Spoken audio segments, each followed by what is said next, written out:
How electrifying. 7 3-pointers. It's that kind of week. What's going on here? That's how dominant they played. Ladies and gentlemen, Do the honors. we've changed our name to No Rules, Just Sports. Ladies and gentlemen, boys and girls, what is up? Welcome to your favorite uncensored, unbiased, unfiltered sports podcast in the land. The best podcast in the land. This is No Rules, Just Sports. You got your boys King Rusa, you got Coach Saul, and your boy Matty Ice. How we doing, boys? I wear my sunglasses at night. I'm not gonna lie, it's dark. Good. How's everybody doing? I'm not gonna lie. You know what my favorite part of that intro is when he goes, "What's going on here?" That's why. That's why I left it there. I love that shit. That shit. I love that. That's so good. Even your part too. You have a pretty sexy voice at the end. We change your name to No Rules, Just Sports. I try, ladies and gentlemen. I try. No, he hit him with the baby listen voice and the baby listen stuff. Whisper in the sweet. Wait, I got you. Actually, how you doing? Hey, what's up, girl? What's up, baby girl? It's been a pretty absolutely. Hey, it's been a pretty good week in sports. We're gonna hit some NBA first, and then we're gonna get into quickly MLB. There's a lot of big news happening in the baseball world. We'll quickly hit NHL, college football, and then we'll get to our bread and butter, the NFL. Before we get into all of it, and I'm not going to go into details. We'll wait for the MLB spot, but pretty impressive for MLB to take the spotlight off of everybody and everything that's going on their offseason. NFL usually does that really well. They keep reminding people, hey, we're the number one sport in America, and they drop little tidbits and stuff here and there, but for MLB to do that, and it's big news once we get to it, it's pretty interesting. Absolutely, 100%.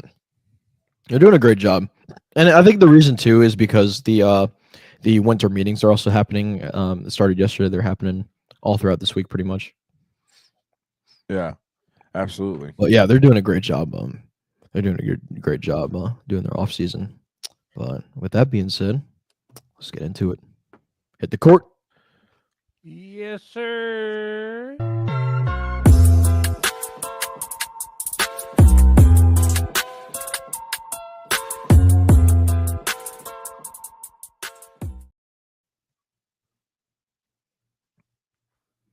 What's cracking? Go ahead, Danny, take it. Baby, you got this. It's always you first. All right, my bad. All right, yo, what is going on, everybody? It is your favorite NBA segment with your boys here. And we're about to get into it, man. It's been a pretty interesting week with NBA, man. I swear, Damien, I feel like every time we talk about a team, they end up doing good. It's like we jinx them for the good. I don't know. It's weird because the 76ers are all.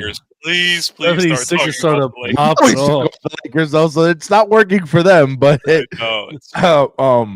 but man, all of a sudden we talk about the 76ers and they're now winning. They got 7 games won. So, but obviously, Coach Saul's favorite conference is the East, so I'll round out the East. Damien will take over the West, and then we'll get into it, baby. Obviously, running off in the Eastern Conference, man, Cavaliers are still in cruise control. Actually, I wouldn't say cruise control. They're doing really well. They're 21-4, and then right behind them, chomping at their heels, is the Celtics at 19-5, and then still the shocker to me, our beloved Orlando Magic at 17-9. We'll definitely get into that, man. We took we took something and it wasn't the best, and then the worst team in the East is still, you guessed it, the Wizards.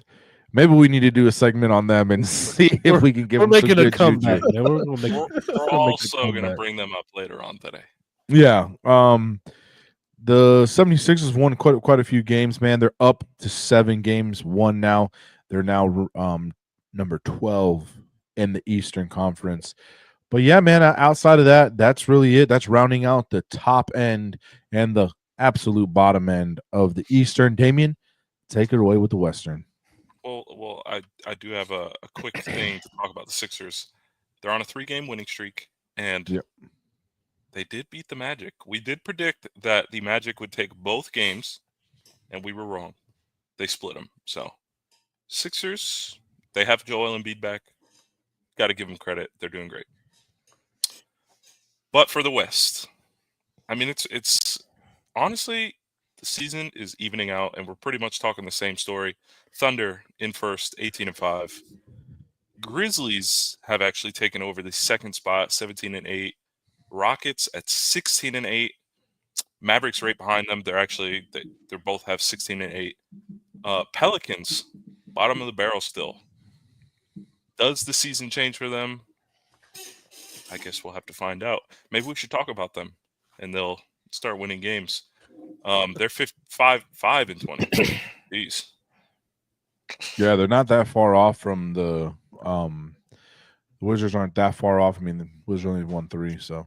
But yeah. Other than that, I mean, it's pretty much the same story in the West. Nothing has really dramatically changed. So interesting. Well, outside of that, boys, and Hey, real quick. Go ahead. We go back to last week. During the show last week, we were talking about how the Lakers got absolutely rocked by the Miami Heat. They lost by over 30 points. Yeah, Damien, what's your take on that, by the way, real quick?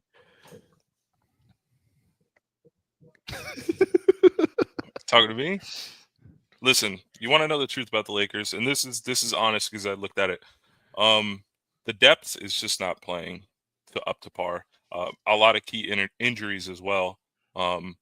Austin Reeves is a big name. You need Austin Reeves if you're the Lakers. He's essential. I'm trying to think of his name. Why am I blanking right now?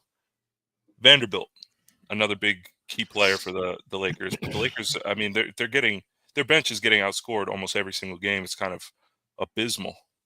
Doesn't matter what LeBron and AD do most of the time, because if your bench isn't playing, we're in a league where the bench is essential. You need guys. You need the whole team to be rounded out, and the Lakers are just not rounded out right now. Hopefully they figure it out. Yeah, definitely. Well, we definitely got some interesting stuff. We'll definitely go into my Orlando Magic, so we definitely got to talk about that. But I'd like to talk about the cup going on. Damien, you want to kind of? We haven't really covered the cup, but we're kind of in like the most important juicy part of it. I would like to, boys, if we can we get some picks going for this week? Can we try to make some predictions? I want to hear some choices here. So tonight we have Magic, Bucks. Live right now, by the way. Live right now. It's in Milwaukee. Who are we all taking? Let me get that score real quick. I'll tell you. I'll take the Magic. Magic playing really hot ball right now. Hard to beat. I'll take the Magic on the road.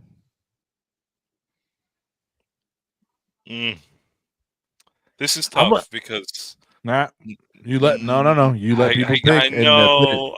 You let people pick. You can't just You see how I do. You see how I do it during the NFL segment. So yeah, I still think I still hold true to the Magic, man. I understand the injuries. We'll definitely get into that. We'll definitely get into that with the whole injuries and our boys going down. But the Bucks have been way more inconsistent. We had to cover them early on this year. They've recovered, but they're still that, in my opinion, an inconsistent team. They beat a not so great Nets team by 3. They lose to the Celtics. They lose to the Hawks. They beat a Pistons team, and then they beat a Wizards team. That's been their last few games. I understand that the Magic have injuries, but I think the Magic hopefully can outlast them, so I'm going Magic. I'm gonna be the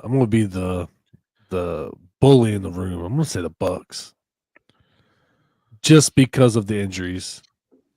Just You because can of the never injuries. root for the Magic, by the way. I'm not gonna lie. I'm right there with E. Of course you were. It's in a way. I knew it when you started biting your tongue up there. Here's my thing with their injuries, and then at the end of the day, the other two, like Giannis and Dame, might not be meshing, but they still have that. They've been playing great ball as of recent. So, all right. And I'm back. Sorry, y'all. I was on behind the scenes shit. It took me a little bit longer than usual, but I'm focused. That's why I was looking over here. So my bad. I got loyalties. I'm not going to pick against my team no matter what. So it's Orlando Magic. I don't care. 407. I don't win any money. That's how you should be, bro. Like if it's a Vikings, I'm not picking. I don't care if I know we're gonna lose. Y'all some fake Orlando Magic fans. High five, Maddie. Ah, damn it. We got it over here. I can't. Oh No, don't do that. Don't. Wow. Hey, wow. First try, bro. Wow. What's up? No, that's not what I'm saying. Wow for. I'm saying wow. Y'all can't be a part of the Orlando Magic segment. We are. So the Like both I of you, love the Magic. both of you up here. Uno dos. Shut the fuck up during the Magic segment. Pendejo. Pendejo. Comment on the Magic. You're not commenting. You're not allowed. Only Magic fan. Only Magic fans allowed in that zone. Other game for tonight. Hey, I'm a Wizards fan. Okay. Oh no, that's. I am so sorry. You know what? I am not sorry for that. I'm not sorry for your dumbass team. I'm really not a Wizards fan. I really do. DSC represent. I enjoyed Jordan Poole. His drowning in the pool celebration. That was great. When I watch basketball heavily, like I said, I was the Nuggets, and then I went to the Knicks because I followed Melo. So that's why now, like, I'm just watching every team because I feel like it's almost like a fresh slate for me. Like I just want to pick who I like. But once I pick, that's it. I don't care if they're bad, good, whatever. This is too late to switch. just saying. Yeah, it's too late to switch. It's never too late to switch, man. What's making you switch? Hey, you're a bandwagon fan anyway. That's what everybody says. I'm saying for you, for the Wizards, it might be too late. Oh, I thought you talked about your Magic and Bucks. Oh no. I'm sorry, Magic fans. I got the Bucks this time. Yeah, my thing. I've never watched. Who are you saying sorry to? You think you hurting their feelings? I'm sorry. Hey, I'm sorry, all you Magic fans. They don't give a shit what you're picking. You fucking LeBron James guzzler. Oh man, damn! I went there. Wow. Yeah. Damn. Wow. It's getting spicy here on No Rules of Sports. You pissed me off. He said you cup them like this. Shout out to the GOAT. Let's talk about these Mavericks and Thunder. Bro, stop holding LeBron's nuts. My job. That's my job. What up against the great sports? Oh my god. Oh, hey, what's up, guys? How we doing tonight? This man just go ahead, man. Come on. Mavericks Thunder. It is on the Thunder's home court. I'm going Thunder. Yep. Yeah, Thunder been playing. Yeah, you walked in on something crazy. No. No. Hey, yo, it's crazy. Too easy, Thunder. Yeah, I agree. Sorry, Mavs. Mavs, interesting. What? I gotta go Thunder. Ooh, even against the Grain got Mavs. That's interesting. No, I'm going Thunder. It's a sellout here with the Thunder. I know the Mavs have been playing better ball. They're on a 7-game win streak. They're rolling. But I just I'm kind of liking better the way that the Thunder have just been more consistent. I guess you can say Luka's playing good. Kyrie's playing really well. Okay, like, a little more healthier. Playing. Yeah, I can see that they're a little more healthier, but I think the Thunder the Thunder still playing really good ball as well. They're on a 3-game win streak right now themselves, so I'll go Thunder. I'm with it. Hey, by the way, if y'all hanging out with us, we appreciate you being here. Make sure you go give Against the Grain Sports a follow. They run a good show over there. They run a really good show, so make sure you go show them some love. If you want to have something that's more everyday kind of stuff, they're constantly on where we can only settle for one day a week, but they're on a lot of time. So give them a follow, man. There's some really good dudes. They got a lot of great information themselves. Absolutely. We got to get a collab going here sometime. Yeah, for sure. For sure. All right, tomorrow we have the Hawks at the Knicks on Knicks home court. Oof. Mm. It's not that I don't like the I Knicks, appreciate you guys. but I It's just like because the you said something bad Hawks. about the Magic. I like the There we Hawks go. playing that upset because they've been doing that a lot They have. this year, especially to a certain team. Oh, my bad. That was it. That's what we're doing tonight, huh? Huh? I'll I'll take the Hawks as the underdog there. 6.5 point underdog. Wow.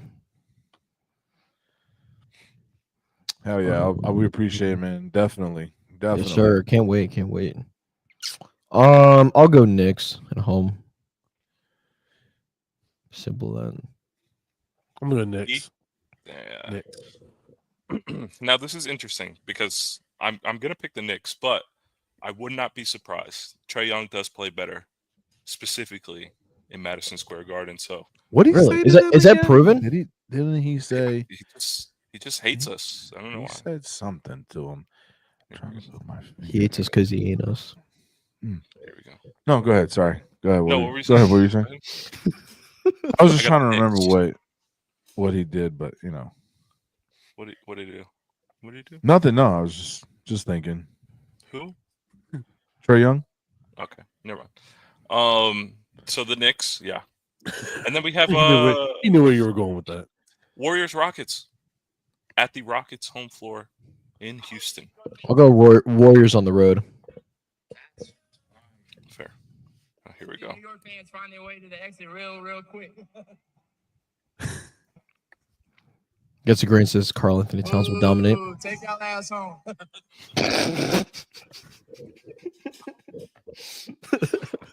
I didn't say it. Damn. That wasn't me. Hey, that Yeah. wasn't me. Damn. He said damn. Damn. A little Damn. disrespectful. A little. I'll go. Yes, I guess I'll go Warriors on the road, just like against the grain. I'm a big Curry fan, so I'm going to just go Warriors for that reason alone. I want to see Damon, what you got? Are you not going to give your pick? I'll give it after yours. Okay. Well, if we're looking at the standings, the Rockets are third. I got Warriors. I can't count out the Warriors because the Warriors are they're big time players, man. They are. They aging superstars, but still superstars. I'm gonna go. To all y'all, I'm gonna go with the Rockets. Oh my Freaking. God. You're just mad because we didn't pick the Magic. I ain't mad. Who's mad? I'm just saying I'm picking the You mad, Rockets. bro? Guess what? I'm gonna win $1 million mad, zillion bro? dollars, and then I'm gonna move away, Million zillion? and then I'm gonna start a new podcast, and it's gonna be called All Rules and No Sports. sports. No and no sports. No, I got the Rockets, man. I know that they're just because I'm not picking them just because they're better. I just kind of want them to kind of get some recognition for being such a like underdog team, kind of, because nobody really saw this team being as good as they are and No, they're staying stronger. up there like that as they've been. So just trying to give him a shout out. Not that I don't like the Warriors, man. I love Curry. Like, he's changed the game. I don't know if I could say for the good, but he's changed the game in himself. So he's a game changer, like legend in, so. But I got the Rockets. Can I Are just you say guys? something? Yeah, go ahead. Just real quick about that Stephen Curry changing the game. High school players, I want you to listen to me real quick. You're not him. Zoom You're in not on him. Zoom in Stephen on him. Curry. He's about to go deep. You're deep here. not. Hold on. Ready? Do it again. You're not Stephen Curry. Stop shooting 3-pointers every single time you come down the floor.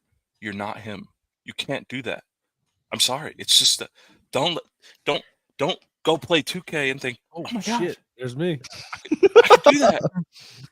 You're not him. Let Stephen Curry shoot 3-pointers. You play your role. play with. If you're a center, get under the fucking basket. That's what I need you to do. That's what I need you to do. If you're a point guard, learn how to pass the ball. Stop trying to be Stephen Curry. You're not. You're not Stephen Curry. Only Stephen Curry is Stephen Curry. Thank you. Jake from Straight Farm. What up, dog? Against the Grain says that's why I stopped What's coach. up, Stopped coach. I'm pretty I- sure that's still state. ST8 state. It is state. Still state. Straight. So farm. so we were watching the game. We went to all the high school games, me and Rusa, and he's got a nephew that plays. So we watched all the games, man, and the amount of people they yak up a three, and it's just miss after miss after miss after miss. It gets a little annoying. They played a team last week that they could shoot threes. Don't get me wrong, but it was just like it gets boring to watch, man. There's no fun. There's no, backing down, getting in the paint, and just battling it out. It's not there anymore. It's just they run down the field, pass the ball real quick, move it around. The ball movement's not bad, and then find a guy open, and then three, and then it's a miss, and you're just like, oh, here we go. And then they blow wide open layups, and you're like, well, yeah. maybe Then they you go for a layup, practiced. and then they miss it, and it's just like, God, dog. So, yeah. Change the game. I don't know necessarily for the good, but you definitely changed the I game. think that's why I always respected him, because my play style was always mid-range three-pointer. I wasn't really much of the go to the rack. I didn't have crazy good ball handling, so I'm not gonna sit there and if I had an open layup, of course I'm gonna take it. But I was never I'm mid-range, off to the side. They call me Mr. Automatic from that spot. That was my shot. Like I was always mid-range in three.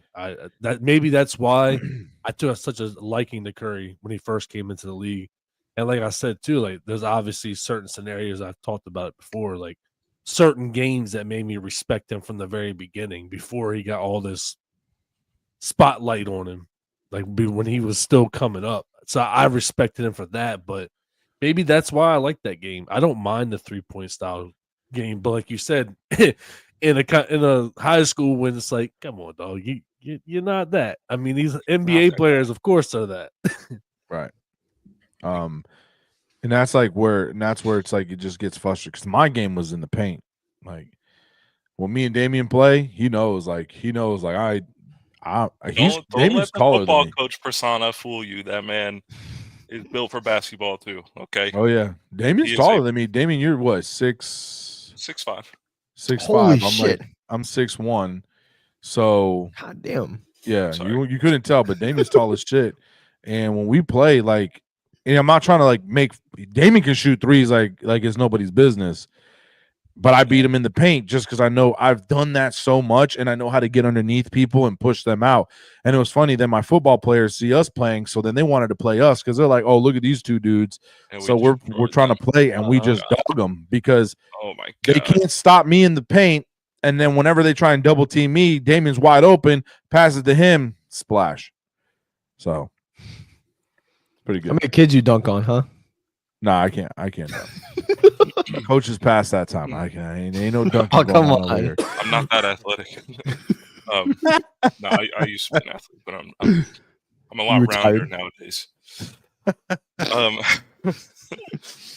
So that's the Emirates Cup, guys. That's my I problem. feel good. These are good games.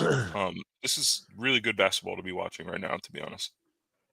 It really is. It really is. I wanted to ask y'all a question. Can y'all hear me? Because my internet was doing some. Yeah, you're good. Yeah, you're good, brother. All right. Speaking about the Warriors, do you guys think that because I know that obviously with the newly acquired players, they have a certain date before they start being traded. So obviously that date's approaching. So everybody's talking about who's going to do the trade and who's going to go for a superstar, blah, blah, blah. Do you think that the Warriors need to go after a superstar right now? Like another superstar to add to their roster? Or do you think that I don't know if it's a try to put- superstar. I think they need somebody younger to put in their roster that is like of I know it sounds stupid, of superstar qualities, but just not there yet. Because I don't know what their cap or however that works over there with them. I don't know what it's looking like for them. Jake says yes.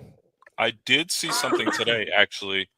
It was a report, I think it was on Bleacher Report, where Jimmy Butler was in talks for the Heat. They're not afraid to trade him anymore.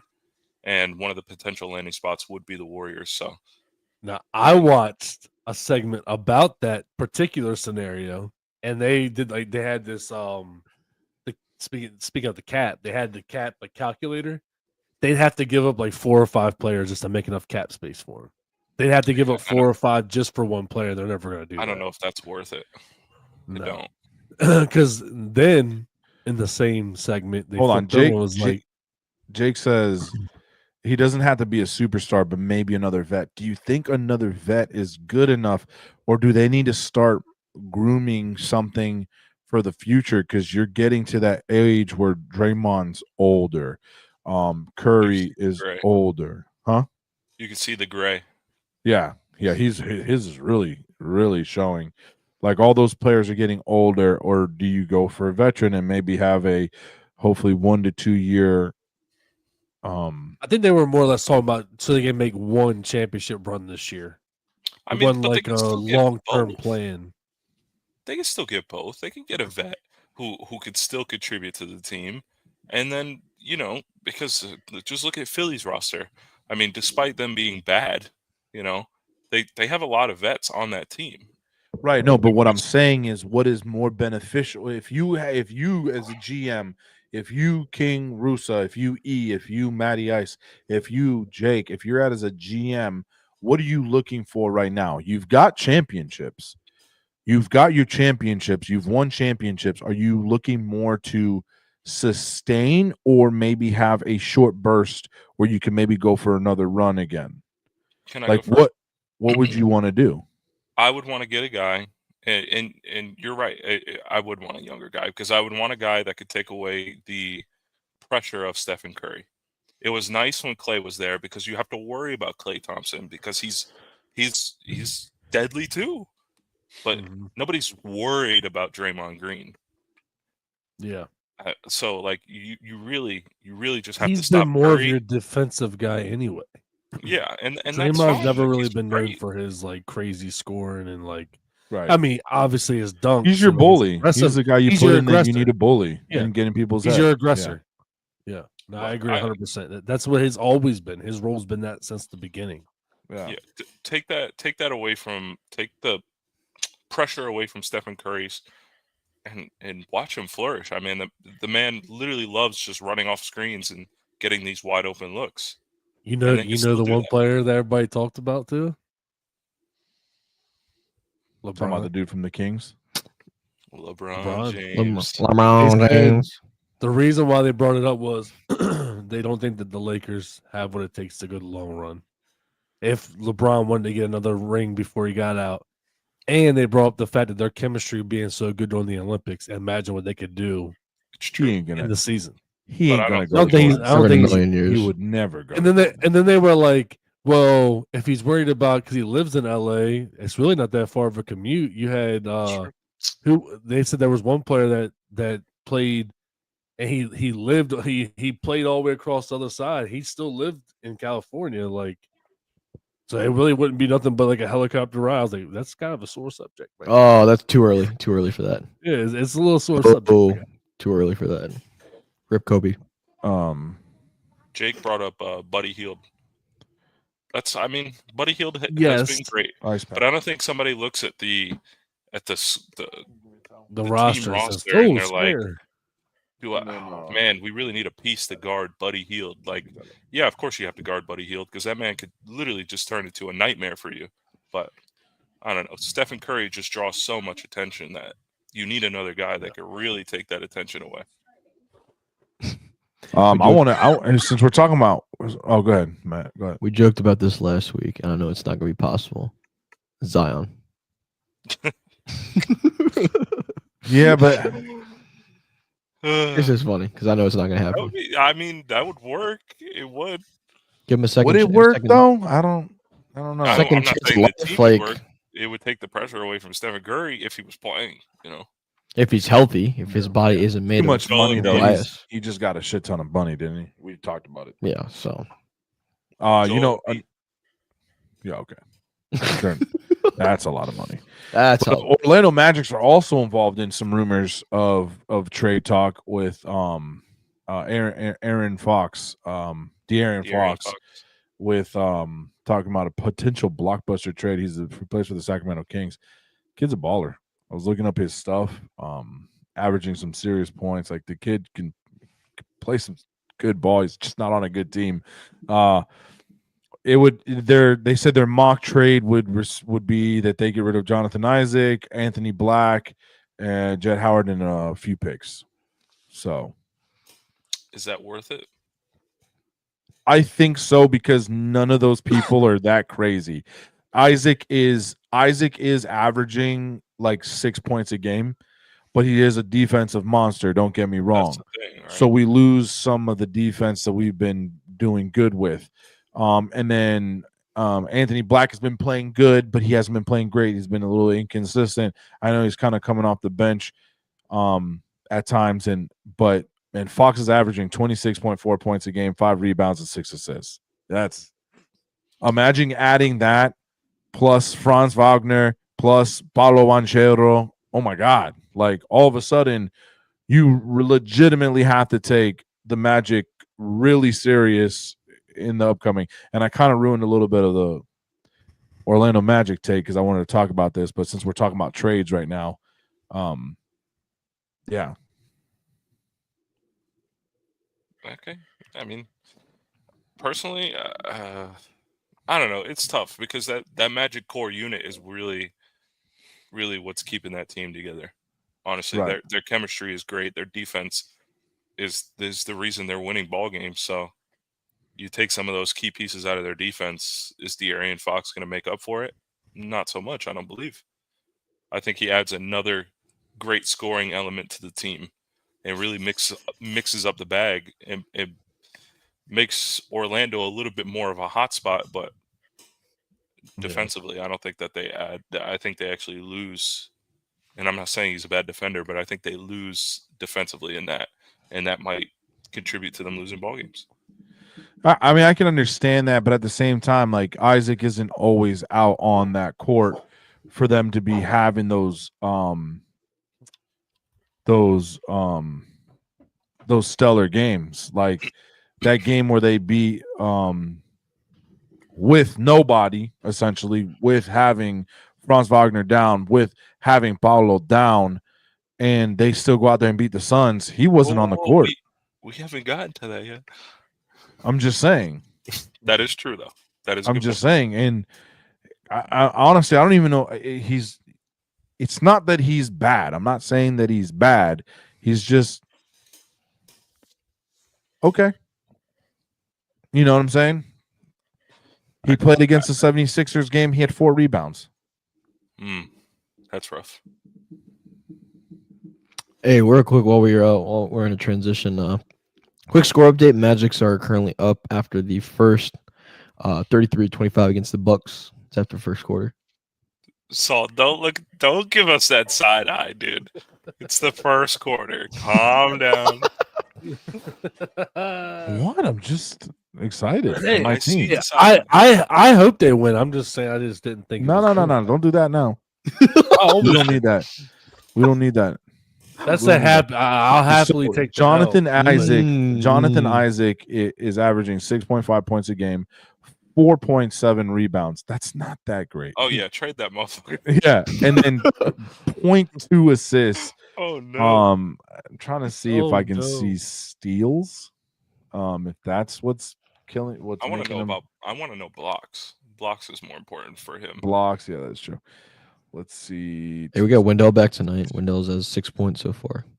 Hey, that's good. Look at that. 11 minutes off the on the I don't court. like how you said that. No, I'm saying that's great. You guys are haters. Wagner has 7 points off the bench. Mo. Mo. Oh. All right, I can't find the Fuck box. no. All right, anyways, Fuck let's no. keep moving. Well, since we've already been talking about them, do you want to? Yeah, I might as well just run the magic ad. Let's. Hey, hey! Lord!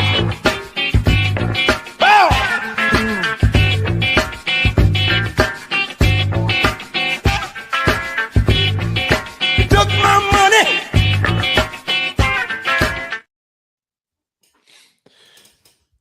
What is going on, mi gente? It is your favorite segment, the Orlando Magic segment. We got eye rolling going on over there. It is what it is. Haters gonna hate. I love the Magic. Anyways, He said, we talked a little bit about it, man. I think the De'Aaron Fox trade, I think it could be a good trade. Looking back at the numbers, the only person that I would really miss is a young Anthony Black. But I mean, you pick up somebody that's been pretty consistent on a pretty bad. I'm not gonna say bad. I'm gonna say just like a mediocre team with the Kings. They're kind of always just, they're okay. The only time the Kings were ever good were when they had Weber and Bibby, How about that? What a throwback. Knowledge. That's a throwback there. So I think it'd be a good trade. You guys want to just quickly go around it? We'll talk about what's been going on with the team. We're getting hit with a little bit of an injury bug, unfortunately. But we're still fighting. So what y'all think about the trade, man? Would you guys trade away a few of your picks? We're talking about a few. And they get Jonathan Isaac, Anthony Black, and Jet Howard, plus some picks for one player. Do we know the pick? Do we know what picks they say? The 2026 first round, 2028 first round, 2030 first round. So they kind of like skip years. You convinced me a little bit. Yeah, because I didn't know that Jonathan Isaac was not putting up, and he got paid a lot of freaking money. I ain't gonna lie to y'all. Like, he just got a big contract. We talked about it a few segments ago. Like, it's not that he's not getting paid. He's gotten the dollars, and nothing against Anthony Black, but he's been him. Like, even him. Like, I do get excited watching him play because I know what he could be and da da da da da.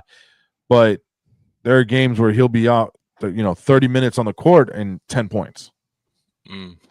We need more from you. So yeah, it's fair. Then yeah, I say go for it. Why not? De'Aaron Fox, he's still young, he's still great. So, boys, Maddie. Matter of fact, why am I even asking the guy up here that didn't vote for the Magic to win tonight? Why are you pointing at me? What do you Hey, think? you know that score flip real quick. It's 44-41. Fuck. What do you think about it? I think it really just depends on who they're getting back. De'Aaron Fox. That's what they get. It's a blockbuster trade. They get a bunch of stuff and we get the guy, essentially. I hate those. They get a bunch of stuff. We get really a guy. I mean, with the people with the guys they have right now, they're just playing super solid. Yeah, and I feel like with the draft, with the draft picks, I think they can add on to it. So I'm gonna say, I'll say just keep it. I'll say keep. But in the same breath, right now, they don't know when Paulo's coming back, and they just, I mean, look how good they play without him, though. All right. Well, yeah. I mean, there's that, but I mean, how long can a team sustain like that? I mean, I'm not trying to say of like star, right? You know what I mean, without having your star players and without having certain people in place. So, because he could essentially come in there and be that fill-in for whenever they do come back, and then once you have the complete team, then it's a whole different world. Yeah. So I mean, good world. Yeah. Or is it too much? Too many. My thing is too many picks. I feel like you're giving up that many players and you're giving up that many picks. Agreed. But I mean, that's what They it could- costs to if have they- a blockbuster if they- trade, though. Yeah, I mean, if you could dial back the picks, maybe only do 1 or 2 rather than you said 3. What, like first round picks? It's like 3 or Yeah. 4 or something. I mean, That's what I'm it's saying. just a That's crazy. mock. It's just a mock. It's not like it's Yeah, like a legit. I get it, and I'm just like, I just don't know if he's worth the amount of picks. What another thing too is, what's his contract look like, Fox? I'm not sure. That is also important. Because if he got like another year left, you're going to trade all this shit away, and then you might lose him in free agency. You know what I mean? Like, I don't That is think it's true. like that. That's he just signed a crazy They're not- deal. It's different. they're not. I'm pretty sure they. Hold on, De'Aaron Fox. He signed a 4-year.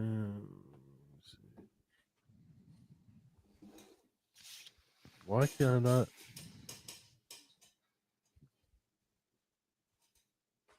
He's 26 years young. He'll be a free agent in 26. So he has 2 seasons, this season and next Okay. season, and then he has contracts up. So maybe if you're they getting hold rid off of- on a year. Picks all the way up for, you got some picks being affected years from now. He won't even be around. You know what I mean? So it's like, is it worth it? Yes. I don't know. God, you freaking Orlando You wanna Magic break up your haters, Orlando- dude. You want to break up your Orlando Magic team? That's what I'm hearing. That's crazy. I remember when you I don't liked every know. player on that team. All right. Anyways, as we go on and move on here, we got more injuries, man. I don't know what the hell's going on, but it's oblique season over here with the damn Orlando Magic. Franz Wagner has been popping off, going crazy in place of Paulo holding it down and tears his right oblique, the same injury that Paulo has, really putting a dagger in the back of my beloved Orlando Magic. By the It's up way, to when these me trainers. and Matty Ice go to Orlando Magic game, we will take a whole bunch of pictures and send it to y'all because you guys are Orlando Magic haters. Going to But yeah, so he's down. We try to look up a update on Paulo. They're talking about that it could be says he's feeling really good. It's the updates are weird in NBA, man. they Yeah. I feel like NFL, they'll be like, he touched grass today. You know what I'm saying? Like, it's crazy, so specific. NBA, it's like, he'll be out indefinitely. Like, He what was out Honestly, there does without. that mean, he dude? was Is he weird. done? Did he die? What- Indefinitely is a long time. He Like, it's made a way that crazy. he appeared at practice today in football, and then like Paula's like, yeah, I might be back before Christmas. Yeah, exactly. Like, the updates in NBA are just wild. I would just be so miserable as a fan. They Right. said when Paulo got hurt, they said out indefinitely. When fucking now Franz got hurt, they're saying the same thing, out indefinitely. And then like you go to look up information on possible return. I feel Yeah, great. buddy. Maybe Nothing. Christmas. maybe Christmas. Nothing. That's the only thing that I've heard. You know what's worse is NHL injuries. Though NHL injury reports are so much worse. I don't mean to Do they even like- get injured in NHL? They just tape it up and keep playing like this. no, they get injured. All right. Yeah, My boy Trevor. he got a broken leg. He just like, let me put some duct tape on it. Fuck it, No, I'm gonna be it's- out there again.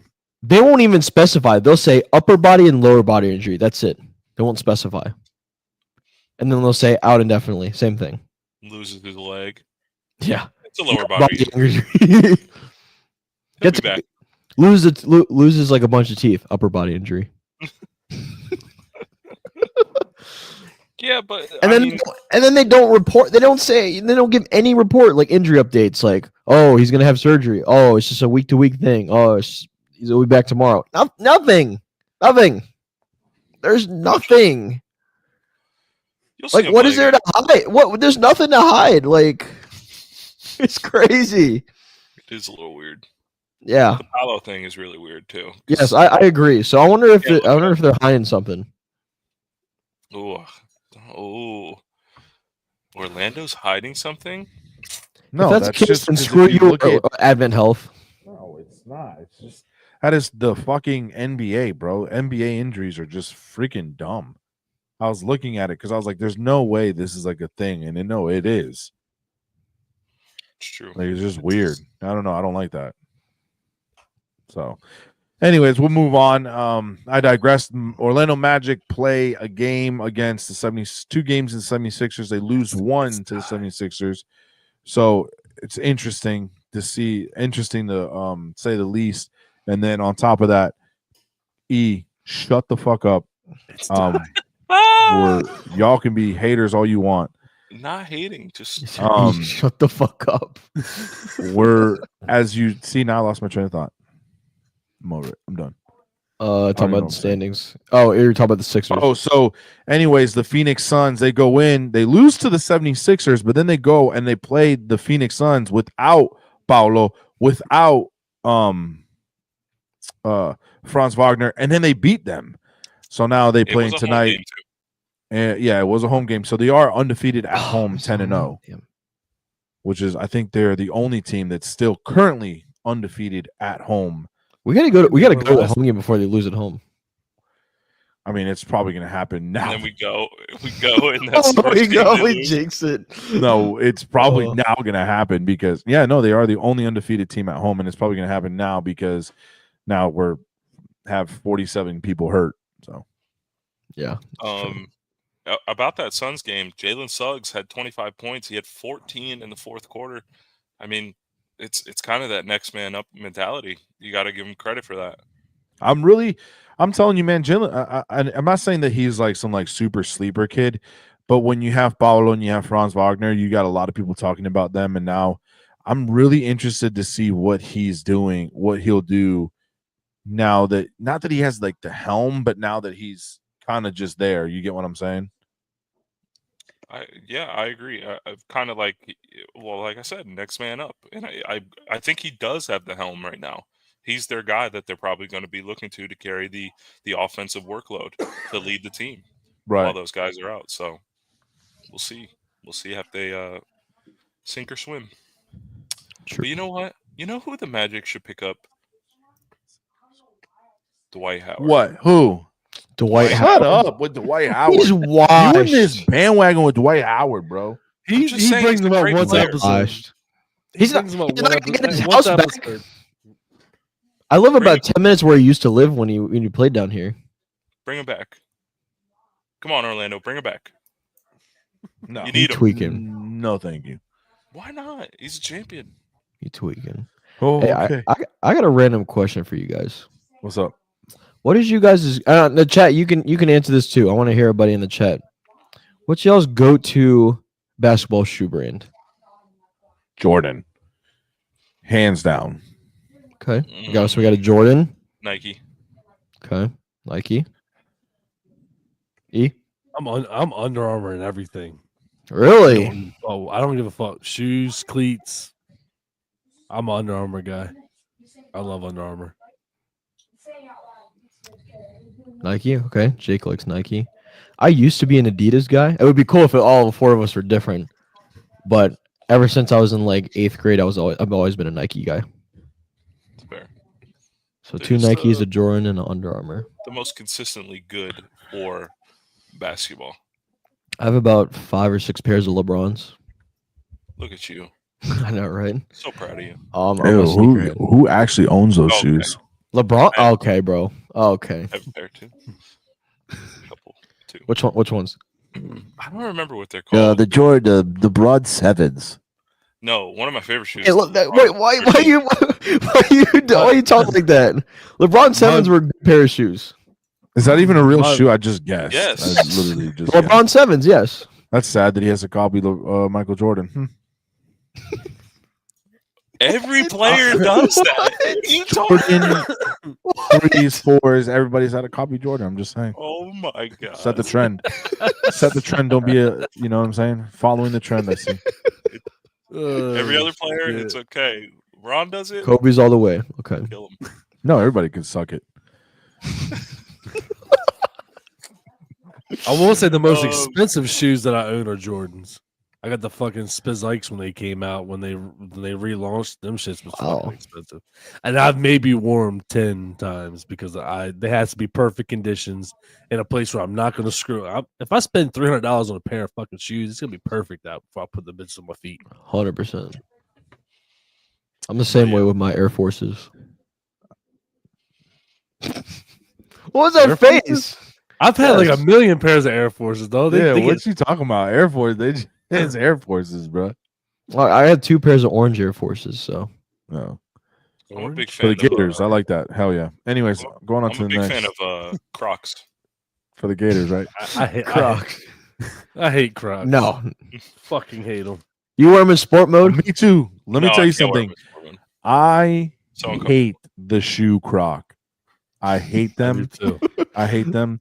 My rule when the boys walk into my locker room, when they walk into they can wear it in the locker room. Sorry, when they walk into the weight room, no Crocs, no slides, no You saw that on the headphones, board? and no cell phones.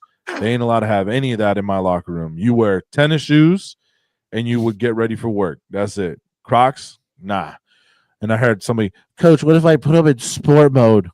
You can put them in sport mode in the locker room and sit down and watch your locker room dry. I don't know. You can just sit there. It ain't happening. Not with Is it me. wet? Damn, Coach. I guess. No I don't know. headphones. No Nope. headphones. I need that No. music when I'm lifting, bro. Not in team. Not with the team. That's selfish. We Yeah. working together, baby. We work Shit, together. we all did anyway, but with our headphones on. I lifted with my team everywhere I went, but I have to have my headphones. Unless if we give an unless- instruction and shit, I don't want to have to scream Oh yeah, at the top of my I don't. lungs. Yeah, I don't do all that. Yeah. We lifted, but I guess if when somebody had a good aux cable, that was different. I'll bring music Somebody in had there good music? eventually.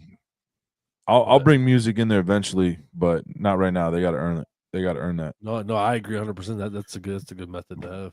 Yeah. All right. Why do we call them tennis shoes? Nobody's It's a playing good tennis in question. these shoes. I don't know. Oh, maybe they Sneakers. are, but they're just Sneakers, Sneakers. sneakers. yeah. All right, going on, man.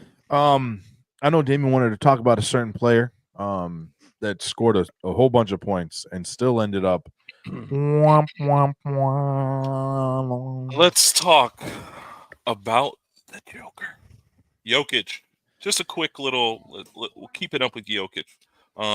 NBA has him ranked number 1 in their MVP ladder that they always release. I think it's like weekly. Jokic over his last 2 games had 109 points. That's I believe it's 109. He scored 56 in a loss to who? The Washington Wizards, the worst team in the league. I don't even know what to say. Like that's such like a what happened here kind of moment. How does the number 1 guy, the back-to-back MVP, probably going to get a third one, score 56 and lose to the worst team in the league? That they could write a movie about that. It's so horrible. It's true. He's So- averaging 29.9, 29.9. He's 13.4 rebounds, 10.4 assists. He's averaging a triple-double. The Nuggets are 6th in points per game. They're 1st in assists per game. And then they go on to beat Atlanta by 30 the very next game. I mean, what happened? What was in It's the a water bad that game. day? It was a bad game. Just very interesting. That's what basketball is very. It's basketball is almost kind of hard sometimes just to predict, man. Sometimes because you have games like that, and you'll lose to a horrible team, like you're saying, like just a terrible team. But that's why I love the concept that every other sport has, but football, and obviously it would be impossible to have when you get to the postseason and shit, having multiple games because you have bad games, and teams have bad collective games. The problem with football is if they had that bad collective game in the championship, It's know, over. AFC, NFC, you're fucked. Your whole season's gone because of one bad game. Where basketball, now if you lose 4 straight, then yeah, you deserved it. But you can go out there and get dominated the first game and then come back and win the whole series. You know what I mean? So it's like I do love that aspect of every other sport besides football. But true. That's an interesting and a good perspective. to talk about the MVP talk, and that's actually one of the notes that I wrote down. Do you think if the Nuggets stay in their current, whether staying around hovering at 500 record mark, do you think they would let him get an MVP with this team not performing? Do you think that they would? Because, like, for instance, going to football, Burrows and Jamar Chase have a crazy season, but there are nowhere talks of any MVP anything because they're losing. So You really had to bring that up. Well, it's just a comparison. But Did like, you talk bring that up. about, did you talk about Burrow, the guy that just beat the Cowboys? Oh, What'd you say? oof. That was unnecessary. Where's my paper bag? Hey, yo, hey, what'd you say? that guy Burrows and Jamar Chase, they're crazy right now. But to Start crying again. To circle back, do you think if the Nuggets cannot get out of their slump where they're staying in that 500, obviously they're up and down with that, but staying in that around that realm, do you think that they would let him get an MVP win, like an MVP title? I think back to, what was it? I think it was 2018. The two top MVP candidates were James Harden and LeBron James. LeBron James was statistically a better player than James Harden. However, James Harden was on the Rockets. The Rockets performed better than the Cavaliers. James Harden got the MVP. So I'm going to say no, especially if there's a player that's playing really good and their first seed, say Shai Gilgeous-Alexander, they stay the first seed for the entire season. He has incredible stats. He should win the MVP, and I think that they'll give him the MVP. I don't think that they'll give Joker MVP for getting sixth. And they shouldn't, So, well, I gotta say no. Because it was just interesting. Because I heard you say 29.9 points. When I wrote it down, it was 32.3. So I mean, obviously it fluctuates. But they were saying that in each stat line they went down was like he's having better numbers right now than in points than this person. This like that one MVP that particular year, but he has every stat line doing that right now. So it's like, how can you not talk his name in MVP? But like you have to be on a winning team. So I was just curious what's your take on that. Well, that's where understanding stat padding also comes into play. And I'm not saying that he does it, but I've heard a lot of people say that Jokic likes the stat pad. Stat padding, and I'm sure everybody knows, but for everybody out there who doesn't know, look up Angel Reese. Angel Reese, yeah, there you go. That's where you just fluctuate your numbers. You go out there and you intentionally try to grab 30 rebounds because it looks good and it raises your averages. And it's not winning you games, but it's like, I'm going to make sure that I throw 20 assists this game, so I'm just going to refuse to score anything over 10 points. I'm going to get my 10, and then I'm going to just keep throwing it so I can get that triple-double. That's stat padding. So if we start recognizing that as a league, I mean, they'll have to honestly review it, but I don't think that they give Joker that MVP or sixth place.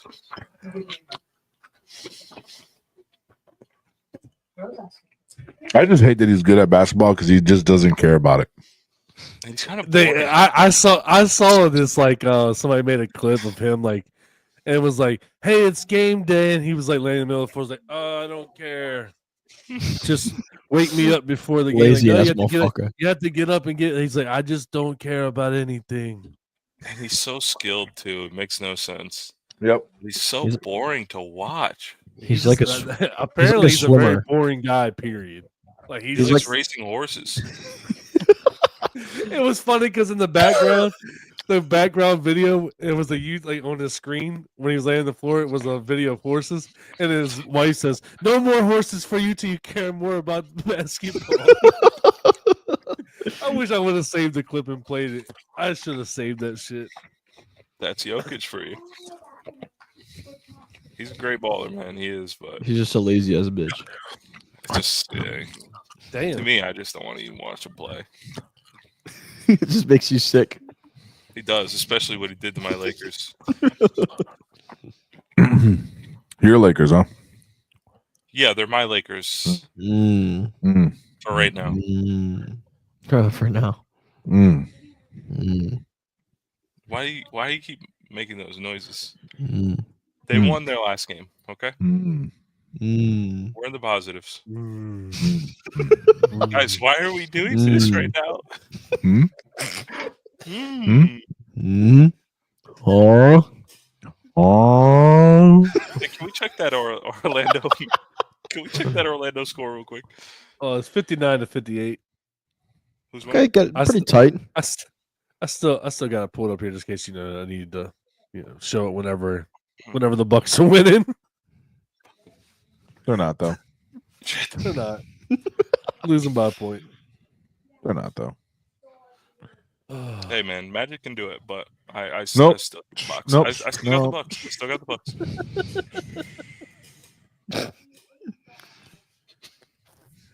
Nope. Shit.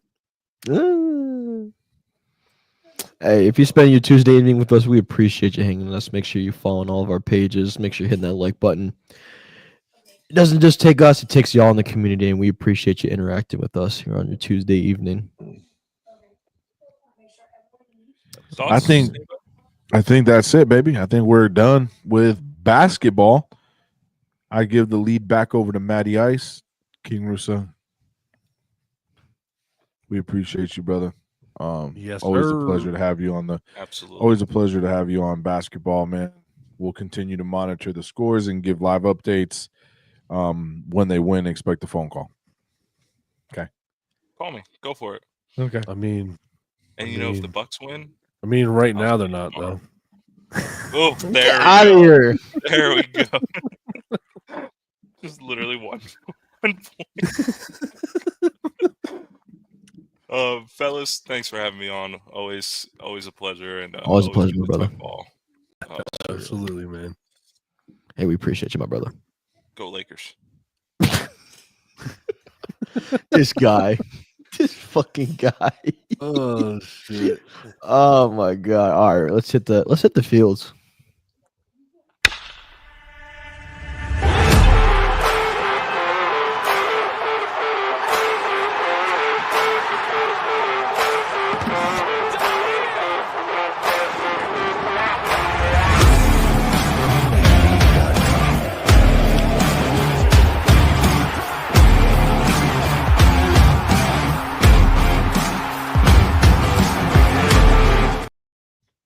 Yes, sir.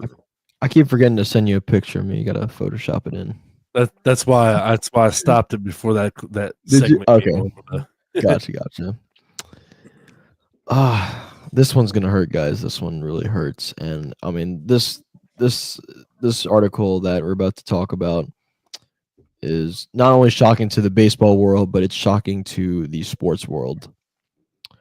Juan Soto is now the highest paid athlete, not just in baseball, but in the entire sports world. This guy agreed with the Mets, the New York Mets, and it pains me. The New York Mets gave him $765 million. So that's Crazy. $750 million over the next 15 years. And I tell you what, that is a lot of money. To put it into perspective, this man is going to be getting $51 million per season, $8.5 million per month, $815 per game, $133,000 per hour, $218,000 per minute, and $34 per second. My God. I mean, can you imagine $34 a second? That is crazy. Let me get that with my paycheck. That's what I'm saying. Blake, what's up, my brother? Wow. So that breakdown is insane. I just boy. realized how poor I am. Right. That makes you feel Yeah, so right. fucking poor. Like, but I want to know. And in the chat, you can. Stupid, Because man. fuck, this motherfucker's getting paid $34 a second. Stupid fucking money. He's 26 years old. Babe, He's getting paid. this baseball player that just got this huge contract, $34 a second. So this conversation that me and you were having, he just made more than I would make in a day. Oh my god. Like, really think about this, boys. Listen, this When you think conversation about right now, he would make more than we did in You like know- a month. No, think about know it. what I'm gonna We've been going for over an hour When I- now. He's probably when I made clip at least a this- month's of rent. when I clip this segment, I'm gonna put in the title, he just made blah blah blah during this segment. Like that- Yes, please do. Please do. He literally just made like $2,500 just in the span of this fucking stream. God. I want to. And all right, so get into it. Is $765 way too much, I mean, of or course. is it necessary? I mean, of course, it's way too much, but way too The- much for us. That's crazy. especially for a sport that isn't as popular. I think basketball is more popular than baseball. Sorry. Oh, baseball okay. people. Whoa, time out. Really? I would rather. I Okay, don't know. on TV, I would rather watch a basketball game over a baseball game. And if somebody was to give me tickets to a basketball game, a good basketball game versus a good baseball game, I'm going to the basketball game. Really? I love baseball. There's nothing against baseball. I've been to not hundreds. I've been to plenty of baseball games. But I've gone to a few basketball games, and I find myself more enjoying the basketball games because there's more tempo. There's more action going on constantly. Worldwide, baseball's on the list of the top 8 ranked baseball viewership, and football's not even on the list worldwide. Well, yeah, worldwide. Baseball's You number can't 7. base- So, Oh yeah, baseball. Only think Yo. about it. cricket is number 2. Oh, here we go. 2.5 billion fans. Well, That's because you crazy. got to okay, and I'm not trying to be funny about it, but you also got to understand, like, cricket is played in multiple countries, and one of the countries is India, and the population of India is dumb. People don't understand how many people live in, I'm trying to in find India. one for the United States. Trying to find a United States one. While he's looking for that, I guess for me, baseball's been a big part of my life. I played baseball growing up. My dad and I are currently on a race to hit all 30 ballparks. I think that's why I feel like baseball has a special place in my heart than basketball. So, India's football's number population. one. Hold on. India's population, real quick. This is a 2023 census. 1.4 billion people, Jesus fuck. and It's a that is lot a of huge people. sport there. It's a huge sport there. Blake Indigo, Slam and Go. If you're still in here. So you got football at number 1. Football's number 1. Football or Basketball's football? number 2. Like NFL. Okay, all right. Not soccer. Football. We're talking about U.S. We switched over to we switched over to the United States now. Gotcha. We're Okay, so talking number one is baseball. what? Football. NFL. Number 2 is 51% is basketball. Number 3 is baseball at 42%. Then you got NCAA football, Okay. NCAA basketball, then NASCAR, then hockey, and then all the other like Oh, sports. shit. So- man. soccer doesn't Hockey. even soccer ranks below hockey. Soccer Because MLB is not that soccer popular. on this particular list, obviously. On this particular list, soccer is only at 12%. It's one of the lowest. Really? It's down there with golf. Okay. The NBA G League has just as much views as soccer. What? I said it's just one list. Let's check another list. Let's see if the list and then we'll get on to the next subject. He said probably made my yearly salary. Blake said it. Yeah. Oh, Blake's a funny guy. Yeah, 100% Blake. I mean, he's making like I said earlier, he's making about what you pay for rent in 1 hour. This is a in the world list again. You got soccer, Okay. cricket, basketball, hockey, tennis, volleyball, table tennis, baseball, football, rugby. Okay, so that's the top 10. That's on the world list. Here's another USA list. If you're putting where basketball's above, man, basketball's winning. Nah. So and- in the United States, this list is American football, basketball again, baseball, soccer, ice hockey, boxing, golf, tennis, motorsports of all kinds. That one just and basically didn't wrestling. include They have college. wrestling on here. Yo, what up, Sean? What's up, bro? How you doing, man? It's Yeah. good, Sean. Thank you for joining the show. We're just talking a little bit about baseball and the What's dumb up, what's trades, up? and now we're talking about popularity. I said that it was football, basketball, and then baseball. And if I was to watch anything, I think I'd watch basketball over baseball. I would attend basketball over baseball as well. Not that I don't like baseball. I just feel like there's more action in basketball, and the games are a little more entertaining. I feel like because there's a lot like when you go to That's when you why go to I only. Go ahead. you got it. I think I'm lagging. Hold on. Yeah, you are A little bit, yeah, just a little bit. Your screen's blurry. But oh, and he left. Oh. But like if I was to like put it like I'm not trying to like put it down. I truly enjoy baseball, but you can literally not watch half the game and probably not miss a lot. You know what I'm saying? So I just like basketball, sure. man. Basketball's a fun sport. Sean, All I right. like your list. I like that list.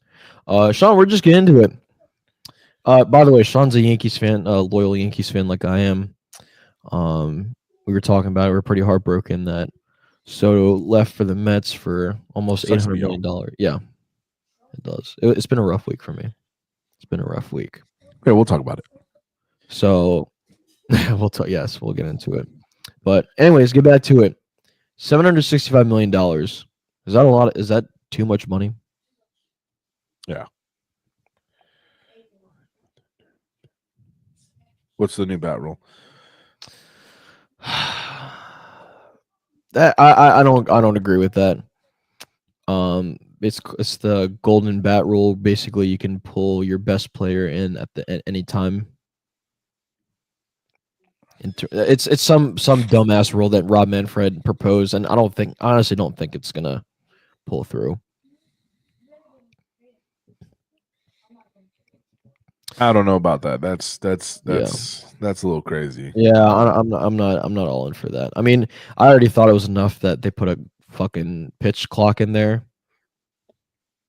but I mean, I guess it'll make it a little more entertaining whenever they feel like they need points or whatever. Yeah. It'll make things a little more entertaining. I Because that's the guess. problem with sports now is like the more boring sports, they're trying to find ways to spice it up and keep up with like NFL. Because NFL, these guys are crashing into each other and beating the crap out of each other. And then basketball, they have an issue where they're trying to spice up their league as well. So True.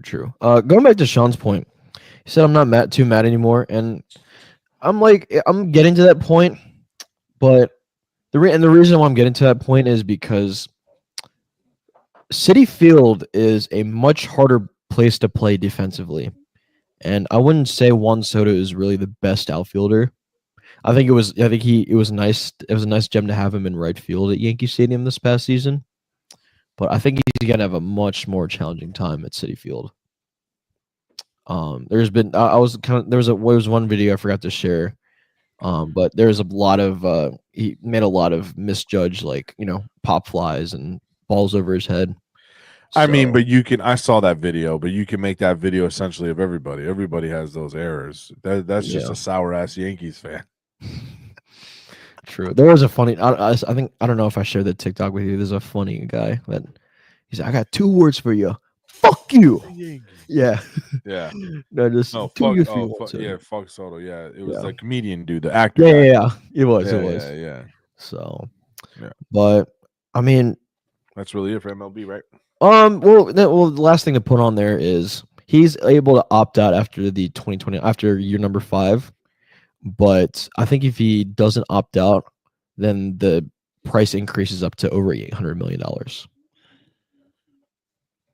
And so Steve Cohen, who's the GM of the Mets, he really I think he has a lot of money.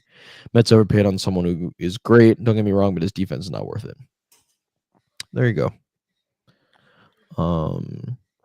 But I do really like. Okay, I was wrong. That's my bad. That's with the opt out. So they'll increase up to 800 million. Excuse me. I do like this move because that means that Aaron Judge gets to move back to right field, which is where he truly belongs. I was really clenching my ass the whole season while he was playing center field because it's a lot of work and you need to preserve him as much as possible. I'm not saying he gets injured easily. It's an odd choice of words. But I think he was made to be a he does at least once an episode, bro. Yeah, Once every an time. episode. Do it once an episode. Because I'm just like, But- what the fuck? Speaking of the Yankees, last thing we'll get to, and then we'll go ahead and move on. The Yankees did get to add on to their starting pitcher artillery. They did sign Max Fried today from the Atlanta Braves. 8 years, $218 million deal. So he's now the highest paid left-handed pitcher in baseball. Yes, it is the Martian time, Sean. I agree. I think it's Dominguez's time. But yeah, left-handed pitcher Max Fried kind of add on to that starting pitching rotation. I think it's a good pickup, and I think this is probably the best they could do. Not signing Soto. So I think they're not done yet. They're gonna still pick up. They need to work on the infield a little bit, and then maybe get 1 or 2 more relievers. Yeah, because they just lost an outfielder. Yeah. But yeah, that's it for baseball tonight, guys. So Betty bet all right. bet. Have Let's y'all get into it. noticed that coach's energy is very he's very get at you tonight. Yeah, because you guys came after the Orlando Magic. We're supposed to be the Oh, Orlando not me. What are you Magic. talking? Not The me. Orlando Magic, and then all of a sudden, I'm gonna go with the Bucks. okay, I got you. I think that's at you, not me. Just right here. I gotta go to the Yeah, bathroom. So you when we sure jump should. over to the next segment, I'm using the restroom. Let's jump over to hockey real quick while Coach goes to the Cool. restroom. All right.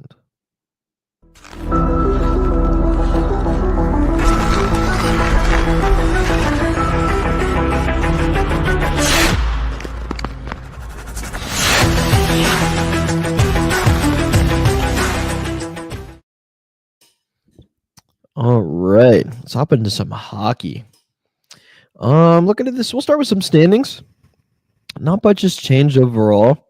Coach just stepped away, but his Florida Panthers have regained the lead in the Atlantic Division. They have currently 36 points, so they're looking at a record of 17-9-2.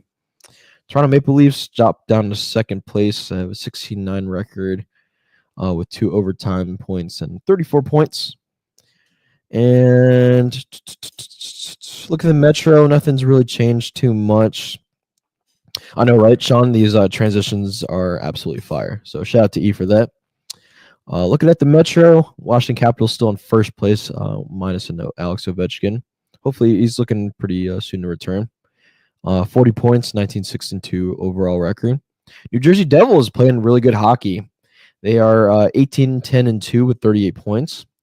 Carolina Hurricanes, injury-prone Hurricanes, still playing pretty good. They're third place behind the Devils with 35 points. They got 17-9-1. Going over the Central, it's still very interesting. Got the Minnesota Wild now in first place. They're tied in points with the Winnipeg Jets, but they have the better record right now. They're 18-5-4.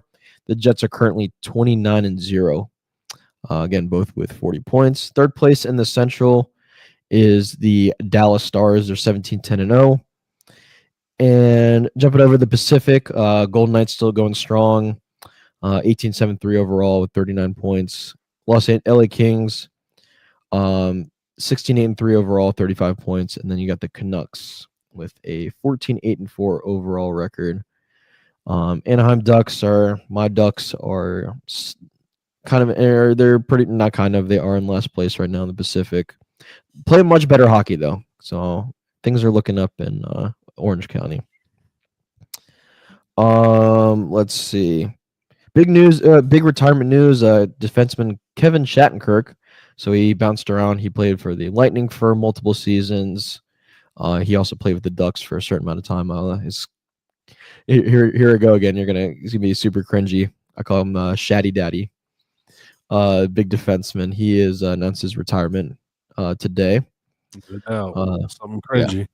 Yeah. Absolutely. Enjoy Trouba. Yeah, absolutely, man. Ducks just traded. By the way, Ducks traded for Trouba this early this week for Urgo Vakanainen. So Ducks need help on any help they can get on defense. So, but yes, Kevin Shattenkirk announced his retirement after 14 seasons. I mean, he's played a hell of a career. And then couple injury updates. Blackhawks and Peter Mrazek is going to be going on the IR with a groin injury. I guess it is really the season for goalies to be hurt. Let's see. But yeah, Mrazek is definitely a solid goalie. He's what they need in Chicago. And yeah, look at a couple scores from tonight. We got a pretty much full slate. Let's see. Devils in the Maple Leafs 1-0 in the second. Let's see. Hurricanes are playing the Sharks. They're leading 2-1. LA Kings playing the Islanders in New York. They're leading Kings are leading 1-0 after one. Just starting the second period there. Let's see. Good one tonight. The Florida Panthers are visiting the Seattle Kraken at 10 p.m. Tampa Bay Lightning visiting the Edmonton Oilers at 9 p.m. Oh, and a good one up in Winnipeg. The Boston Bruins are playing the Jets, and it's tied at 0 with about halfway to go in the first period. Shedus is, as his Twitter handle said, nice. And yeah, it's gonna wrap it up for hockey. Not too much big news to talk about this week. As the All-Stars and the trade deadline gets closer, we'll still have more to talk about. But yeah, that's our hockey talk. Honky talk. I feel like for the average person that comes in here, they were like, that guy's appearance, he definitely loves hockey. Talking about me. And I haven't watched it. Absolutely. But out of all of us, you'd be like, he's the hockey fan. No. I like it. I just haven't gotten into the beard yet.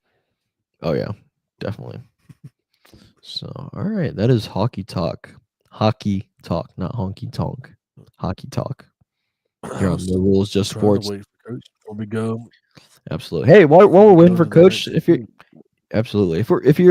spending your Tuesday evening with us, we really appreciate y'all hanging out. Make sure you follow all of our pages. We're on TikTok, YouTube, Instagram, Facebook, Twitter. Everything you can think of. We're live tonight on Twitch, YouTube, and Facebook. And it doesn't just take us three to make this page possible. It's you guys in the community. So we really appreciate your interaction. And if you ever want to talk about anything specific, make sure to just type it out in the comments, send us a DM. And yeah, we really appreciate you guys.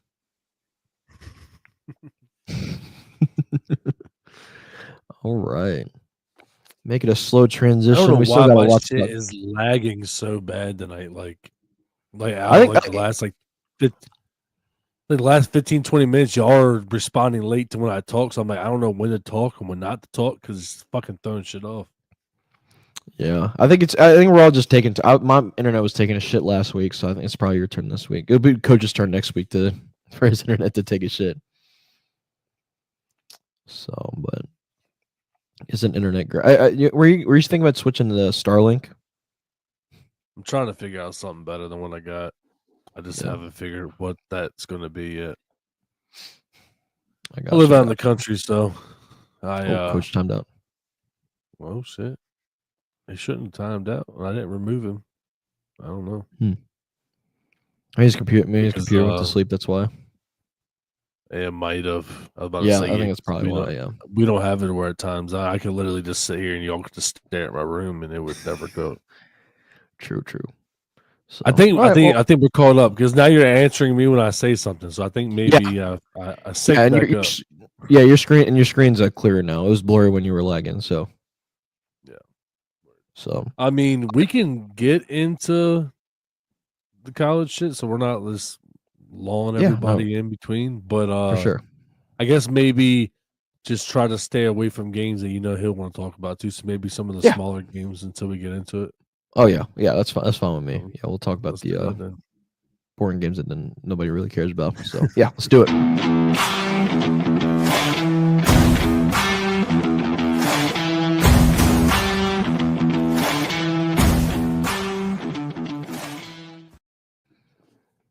Ladies and gentlemen, welcome to college football on No Rules, Just Sports. This past week was championship week for pretty much all the big conferences. So we'll work our way slow. We're just waiting for Coach to come back. We'll start on Friday. Going out to the Mountain West Championship, we had UNLV taking on Boise State. And I'll tell you what.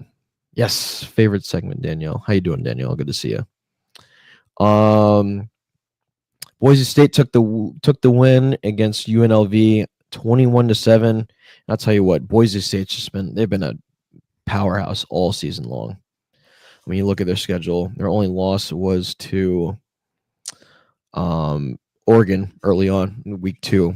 And they lost. It was a close one. They lost 37-34 to Oregon at number 7 at the time. So Boise State, I think they got the automatic bid to the new formatted college playoff. So they are the number 4, I believe, number 3. Number 3. Yeah, they're the number 3 seed in the college playoff for this year. So well deserved. Kudos to them. Kudos to them indeed. Let's see. Heisman candidate Ashton Jonty continues to dominate. He had 32 carries, 209 yards, and a touchdown. I mean, I think this guy is going to be he's going to land in a great place next year. Hopefully Dallas. We'll see. If not Dallas, then somewhere who needs a running back. I don't know if y'all have a high enough draft pick for him. That is true. Where do y'all sitting at right now? If it were to end, I know, because we keep our records fucked now. So, that's something for me. That's something to look up. I'm about to say I would look it up, but with my internet, I ain't touching shit right Here, now. let me look at it real quick while we're waiting for Coach. Usually, I have my other screen, and that's what I do. But where my internet's like hitting and missing right now, I don't want to do shit except for right. That. Come on. I usually have my laptop pulled out, but I haven't had any issues lately, so I didn't even pull it out. So that way I look my shit up on my laptop. It has my computer don't.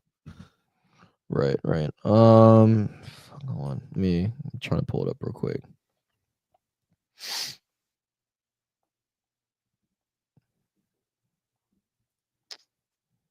Let's see.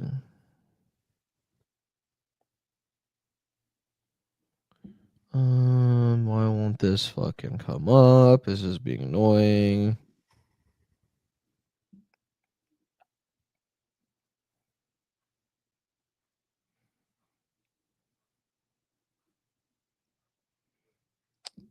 Fuck it. I'll just pull up the standings. Let's see.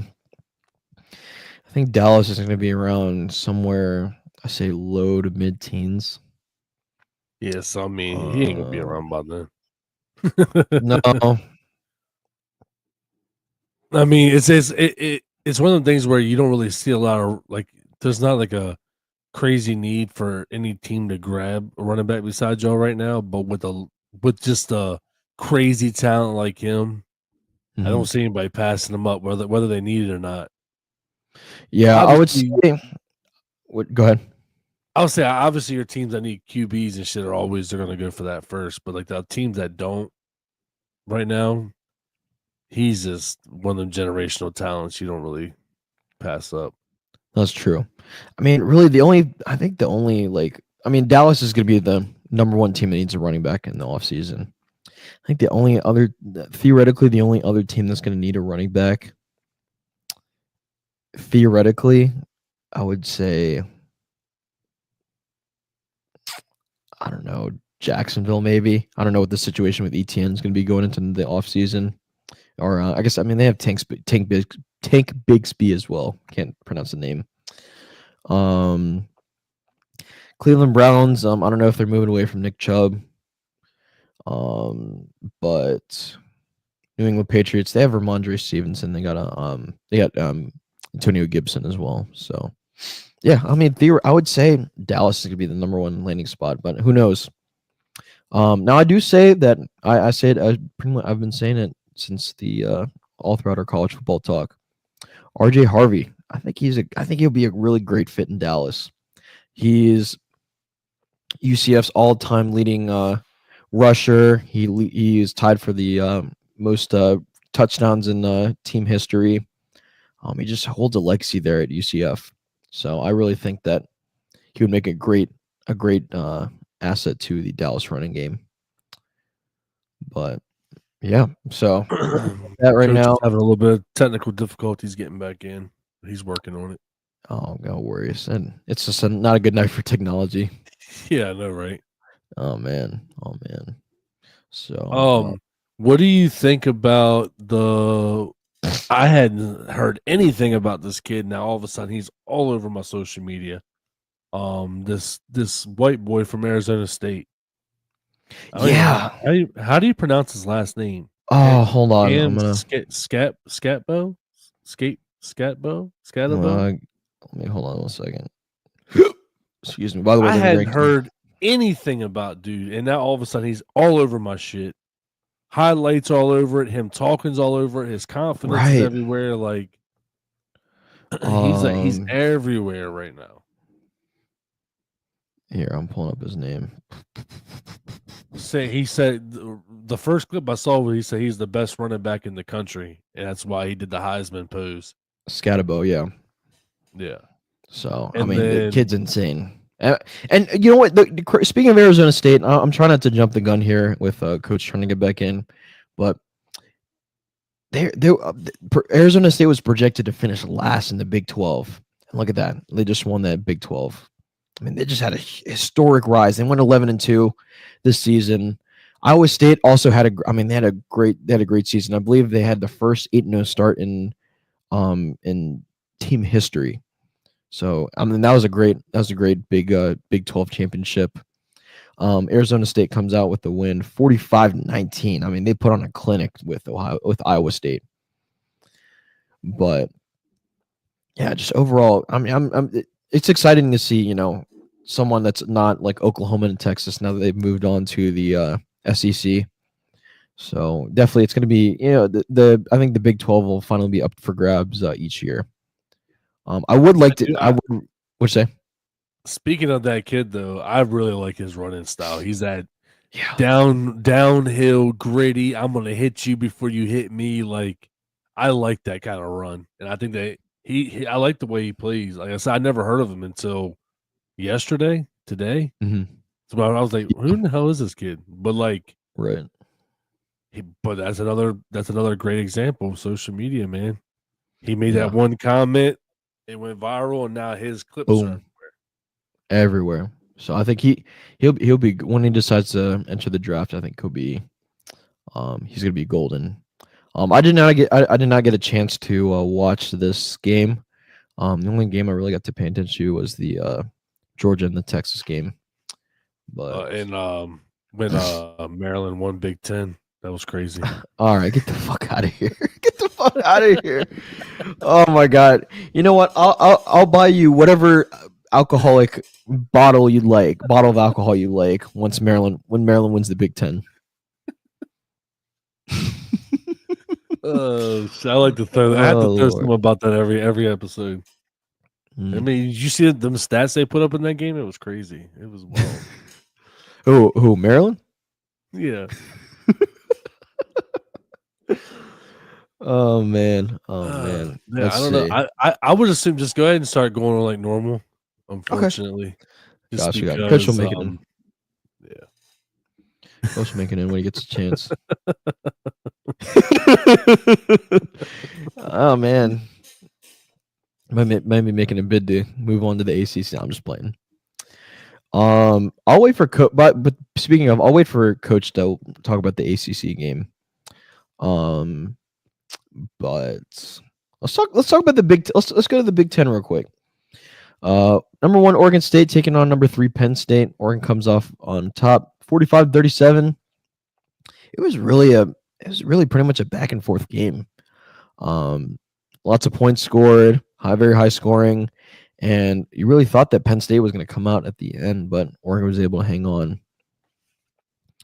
Looking at the stats, Drew Aller, 20 for 39, 226 yards, 3 touchdowns, 2 interceptions though. So 3 touchdowns is good, 2 interceptions not too great. Dylan Gabriel, on the other hand, for Oregon, 22 for 32, 283 yards, and 4 touchdowns. It's a much better performance. Much better winning right there. Overall, Penn State had 297 rushing yards, and Oregon had 186 total, with Jordan James having 2 touchdowns and 87 of those yards of the 186. Overall, yeah, that was just, I mean, I would have really liked to see an Ohio State Oregon rematch, but of course, Ohio State really shit the bed week prior, thanks to Michigan.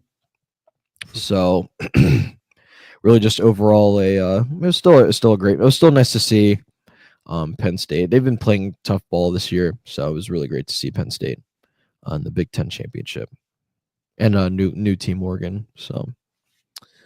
But let's see. Trying to work as slow as possible, see if Coach can make his way in. He's restarting his router again. Is he? Okay. Gotcha.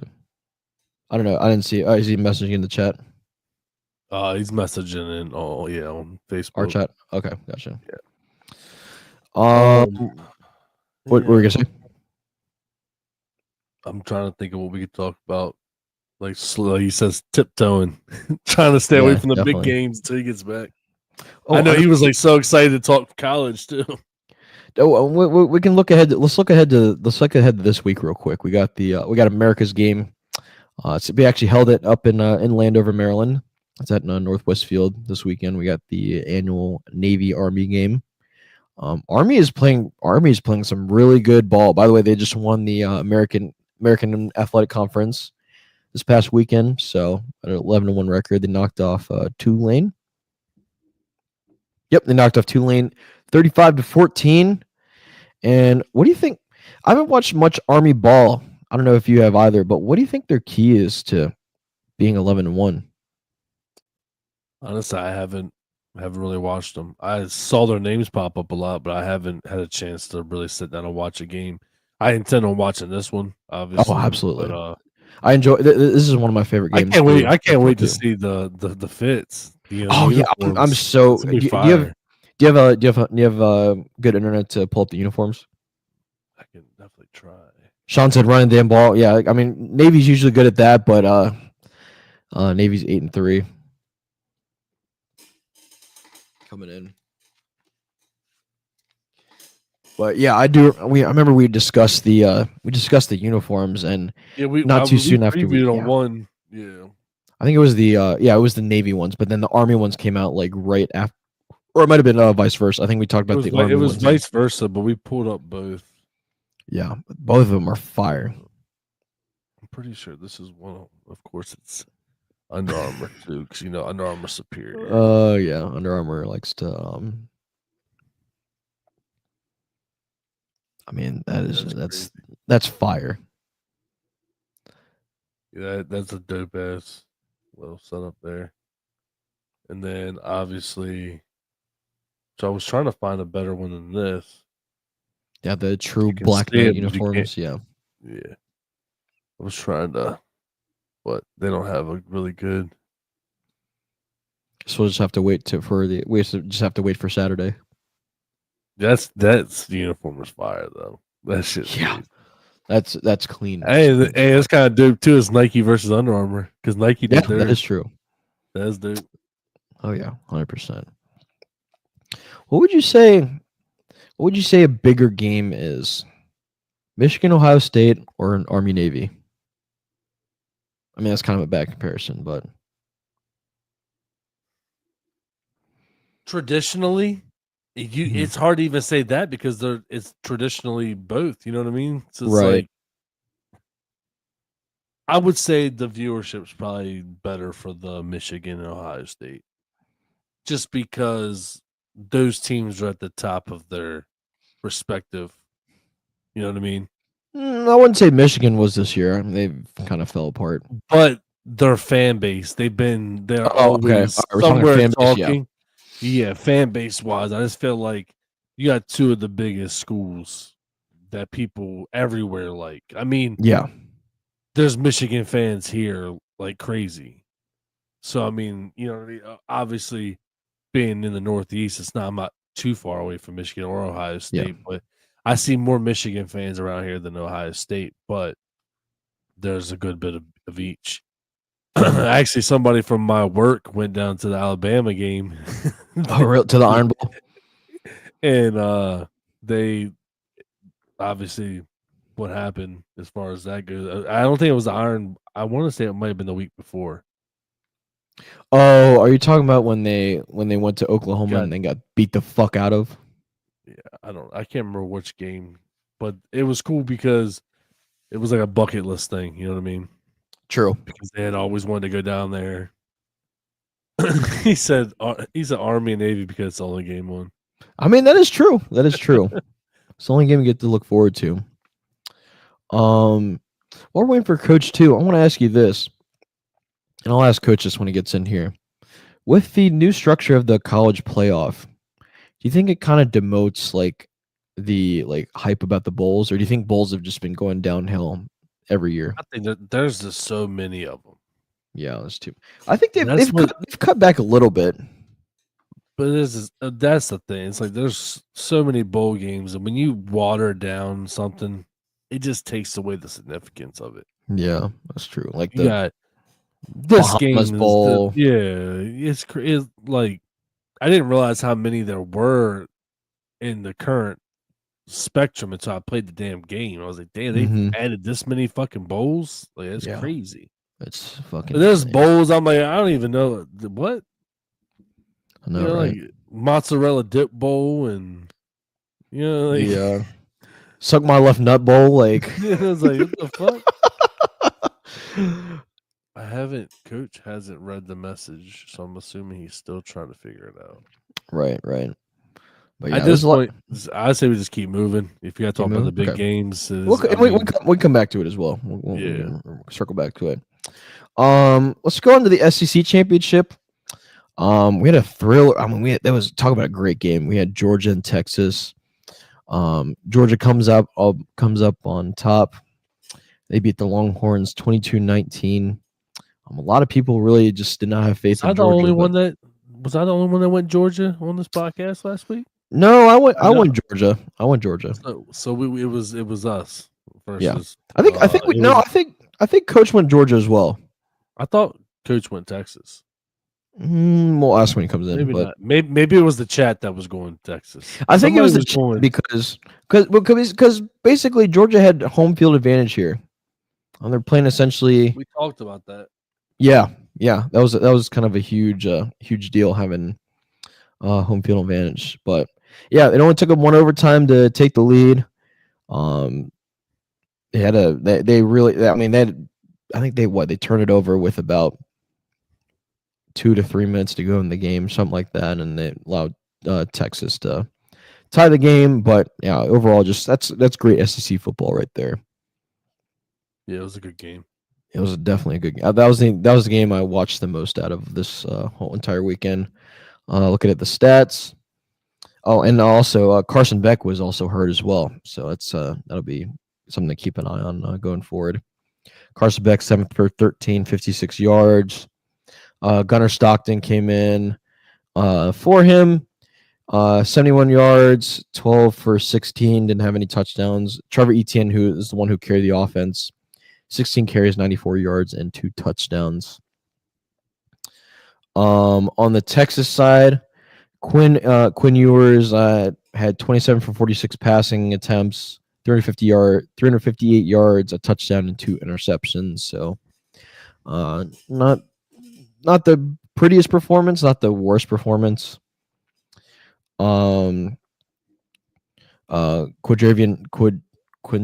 I can't pronounce his name. Windsor had had 19 carries, 51 yards. Was the leading rusher for the Longhorns. And DeAndre Moore Jr. had 9 catches for 114 yards and a touchdown. Matthew Golden, keep in mind, also had 8 catches and 162 yards. So definitely something to keep an eye on as the playoff goes on. Texas will play Clemson in the first round. We'll get to those in a second. And probably one of the most exciting games of the weekend was Clemson and SMU. I mean, I'll be honest, I would not have expected that for an ACC championship game. I mean, the way Clemson has looked the last couple of seasons, SMU being the first year team in the ACC. But I'll tell you what, this truly came down to the wire.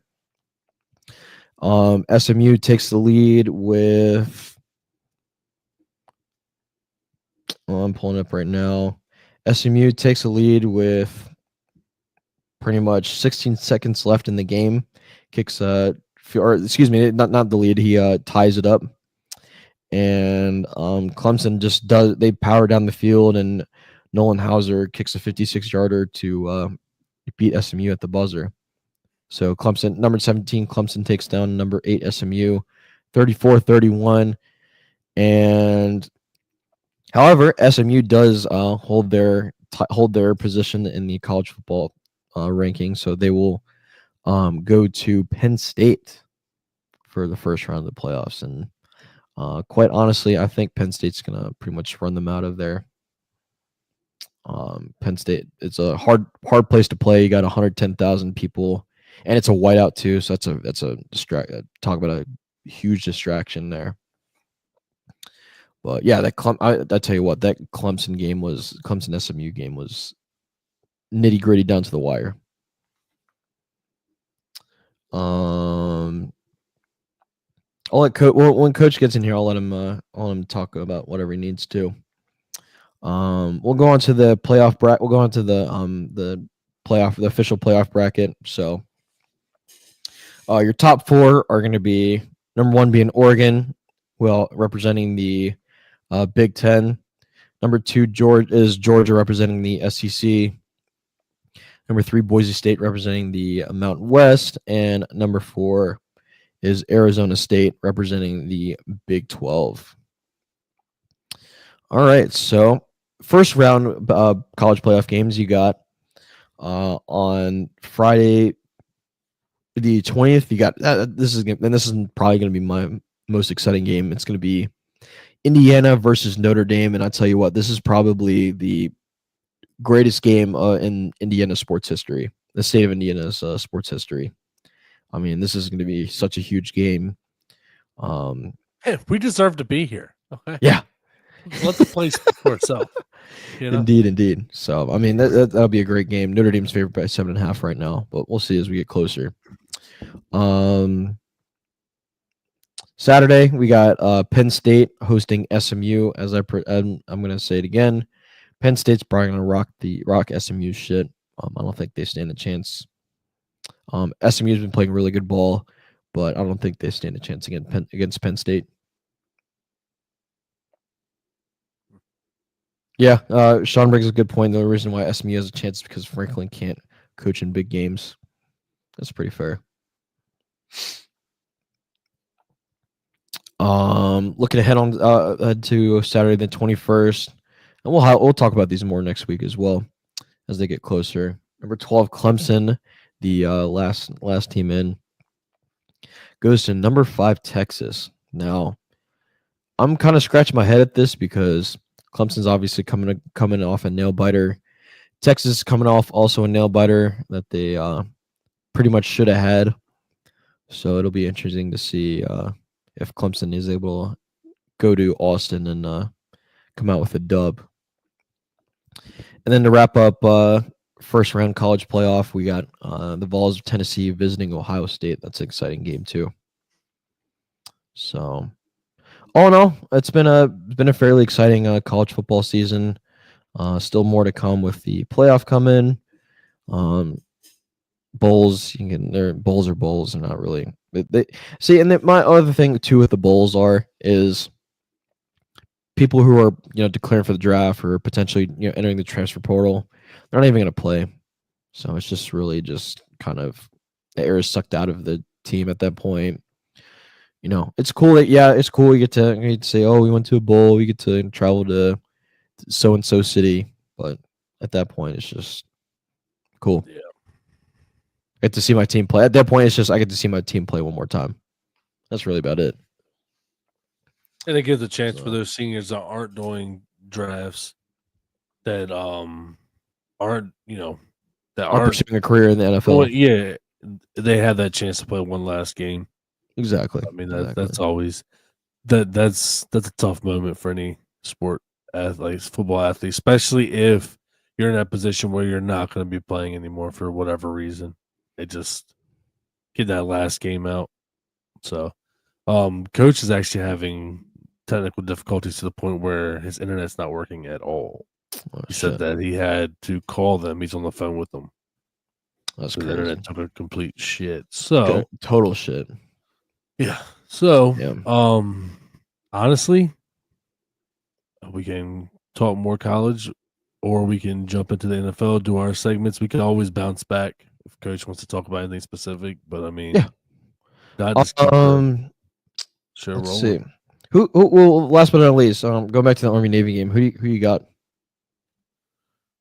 We'll go with Army. Honestly, I think I think Army's won the last 3 games, if I'm not mistaken. Remember, this is a disclaimer. This is not a factual show. We're not all about stats and facts and all that bullshit. We're all about fun fact. My remember, I don't know if in the chat, my old high school coach took his team to states. He went to another team around here. He took them to states for back-to-back state championship wins. They're currently 28 win streak right now, undefeated for the last 2 seasons. But ironically enough, one of his players signed and committed to Army.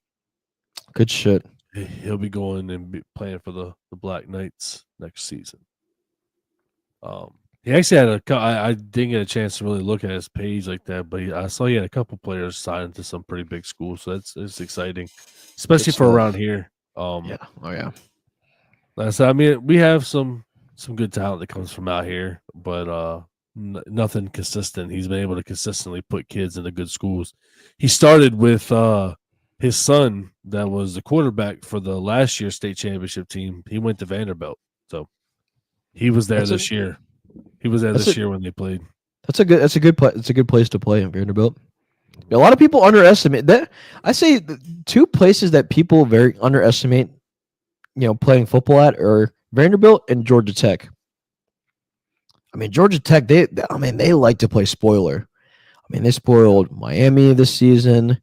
They spoiled someone else. Let me pull it up real quick. Speaking of, that's what I kind of wanted to talk about. Do you think obviously you think Alabama deserves to be out of the playoff?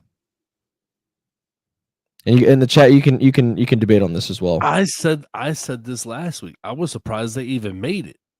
Right. No, I'm shocked too. I didn't even see them, being able to even keep themselves in the talk of it. So I mean, Right, because they really they haven't after, had a good after season.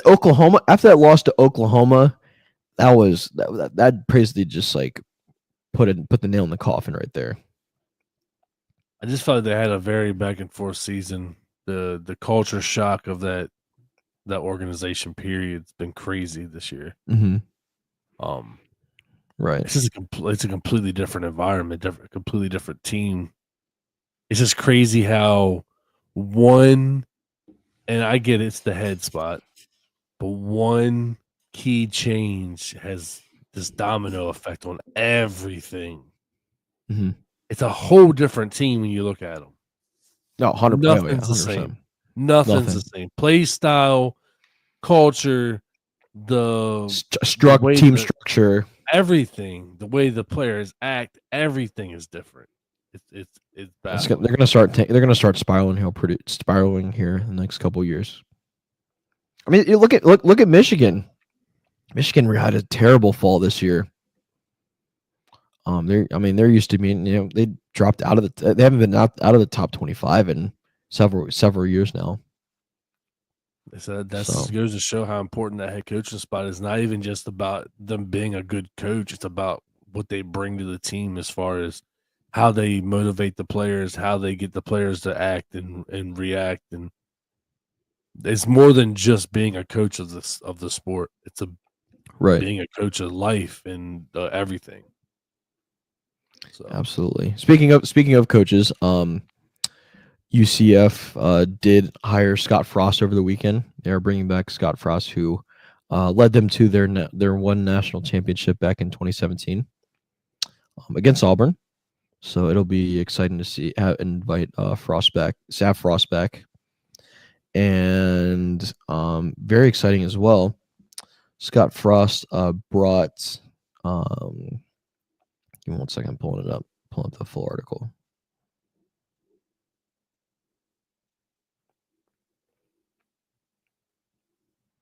UCF had been talking to big coaches like Lincoln Riley. I don't particularly think Lincoln Riley would have fit the UCF culture like that, but I'm glad that Scott Frost is coming back to UCF because I think what made him leave to begin with. Better opportunity. Yeah, pretty much just a better opportunity. And I think they saw at the time UCF saw a better future with Gus Malzahn. Obviously that project failed massively. So yeah, 100%. But I'm trying to think. Hold on. Let me trying to pull up. They hired one of their former quarterbacks as a coach. I'm looking it up real quick.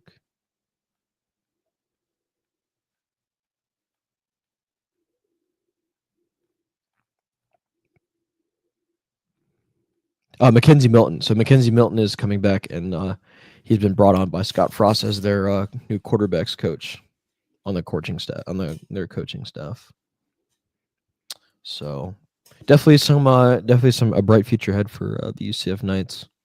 It'll be nice to see hopefully some more success in the horizon, and they'll have a big spot to fill with RJ Harvey leaving.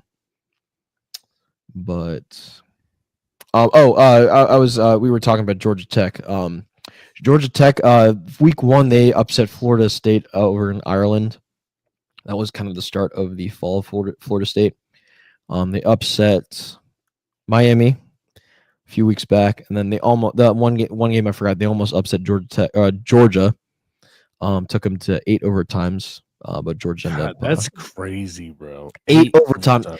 I watched the whole game. I watched the entire game. I watched the entire overtime too, and it was just back and forth. I'm gonna tell you this: a game of football is tiring. 8 overtimes. It takes a toll on your body. I bet them boys was. They didn't do no partying, no celebrate. Man, them motherfucker went home and went to sleep. Yeah, that's. The comparison I think of that was the from Rocky 2, the scene where Rocky and Apollo Creed are just battling each other out there, both they've both fought to the end. They're both just bloody messes. But that's kind of how I compared that. I compared the Rocky and Apollo fight to the Georgia and Georgia Tech OT battle. I mean, no one wanted to no one wanted to lose, which it was totally gritty. 8 OTs took an hour, almost the same amount of time as the quarter. Yeah, it was crazy. But that's exciting football right there. It takes a toll on your body, but it's exciting. 100%. In honor of Coach, since he's not here right now, NBA scores: Milwaukee up 91-90. That's a hell of a game. That's a close game. I bet you it's a fun ass game to watch because this score has been tight since halftime. Let's see. Let's see who's leading the scoring for the Magic. Let's see. Earlier it was Mo. I don't know who it is now. No, let's see. Right now it's Suggs. Suggs is leading Magic right now with 19 points. Mo is off the bench. He's leading. Actually, Anthony Black is off the bench, 16 points. He's second. Wendell Carter has kind of hit a wall. He is only at 6 points. He had a strong first quarter and then kind of just leveled and kind of peaked. Looks like the Magic have tied it up 91-91. 6:48 to go in the fourth. So I think honestly, once they get once they get him back, I think they're gonna be dangerous going down the wire. But yeah, we'll see what happens. Mavericks and Thunder begin at 9:30 p.m. So we'll see that here coming up shortly. All right, so we talked about Alabama. Alabama definitely does not deserve to be in there. Do you think Miami deserves to be out as well after that pretty bad loss they took to Syracuse? They've been kind of on that downward spiral. Yeah, it's that they started off hot. Yeah, I mean they started off. Their first loss was against Georgia Tech, yeah. And it's just been like I haven't heard anything good in a while. You know what I mean? So it's yeah. Do they deserve to be out? I think that's like the skin of their teeth kind of thing. Yeah, kind of just like if they would have won against Syracuse, then I think it would have been just fine. Yeah, makes it a little bit more tough to discuss that portion of it. Exactly. Well, other than that, that's gonna do it for college football. Hey, if you're hanging for a transition, if you're hanging out with us on your Tuesday evening, we appreciate you guys. No, just two of us right now. Coach is having some technical difficulties. We're trying to get it back in as much as quickly and as efficiently as possible. We appreciate you guys nonetheless. Make sure you're hitting that like button, that follow button on all of our social media platforms. We are on pretty much everything: Facebook, TikTok, Instagram, YouTube, Twitter. You can also follow our Twitter live on Twitch tonight as well as YouTube and Facebook. So make sure if you're watching, make sure you're hitting that like button, make sure you're hitting that follow button, make sure you're sharing it out. Because it doesn't take just us. It takes everyone in the community, and we appreciate you guys interacting with us. Absolutely. All right, let's hit the let's hit the gritty nitty. Yes, sir.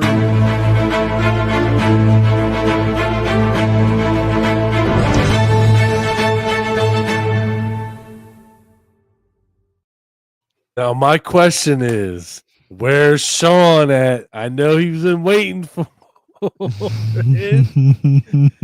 It's something I'm just now. This is a part of the show, you know. Where's he at with his question of the day? Come get out of here!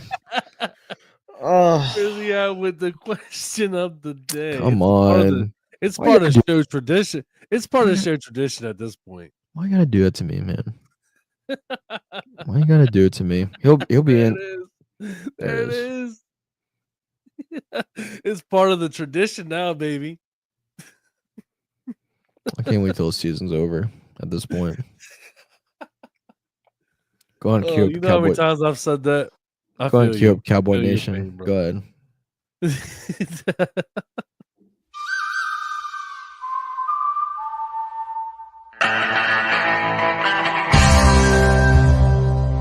Cowboy. I mean, I cried a little bit last night. He said, "Look, man, I got it worse. Let me have my fun." Whatever, bro. Whatever. That was a great game up until the fucking 2-minute warning of the game last night. That was insane. It was. I mean, this guy. It hurts me. It hurt. It hurt. That's all I got. That's all I can really describe how I feel right now. Was it Micah Parsons hurt? You felt that same pain that he felt? That's why he had to just say, I gotta go. Can't do this. Yeah. Not shaking nobody's hands. I'm not smiling. So. I'm out. He had every single right to do that. Now, obviously, it's not good sportsmanship, but he had every right to do that. I mean, you saw it on that. You saw before the 2-minute warning when he was there bent over, out of breath on that third down play. He was hurting, and I mean, he played his heart, quite literally played his heart out. And for Amari Arwanier to do that, just let the fucking ball go. Just let the ball go. You don't need to be the hero. Just let it go. You watch the replay. I didn't share it for a reason because I don't want to see it again. You watch that replay. He takes his eye off the ball. He tries to go get the ball, and it goes right behind him. It goes right past him, and then the Bengals get the ball back. At that point, I almost karate kicked my TV. Like, that's how like fucking pissed I was. I'm sure you woke up all your neighbors. Probably, but I have to keep my cool because I don't need a house violation. But I mean, what I did was I just smacked the shit out of my sofa and made a loud like popping noise. That's really the worst I could do. But then Jamar Chase catches that touchdown and basically just sticks a knife in our chest. That's basically what it felt like. Before the last 2 minutes, let's talk about what you saw that was good from your team, because obviously it was a shootout. But like I called that. I thought it was gonna be a shootout of all. Oh yeah. I'll try to pick out the good things I saw. Rico Dowdle looking much better each and every week. 18 carries, 131 yards. That's phenomenal. That's really what the Cowboys have been trying to find all season. CeeDee Lamb, 6 catches, 93 yards and a touchdown. Still look great. I feel like the Cowboys, before the 2-minute warning, they were really able to take advantage of the Bengals defense. They were really able to work around him, around not just him, but Trey Hendrickson.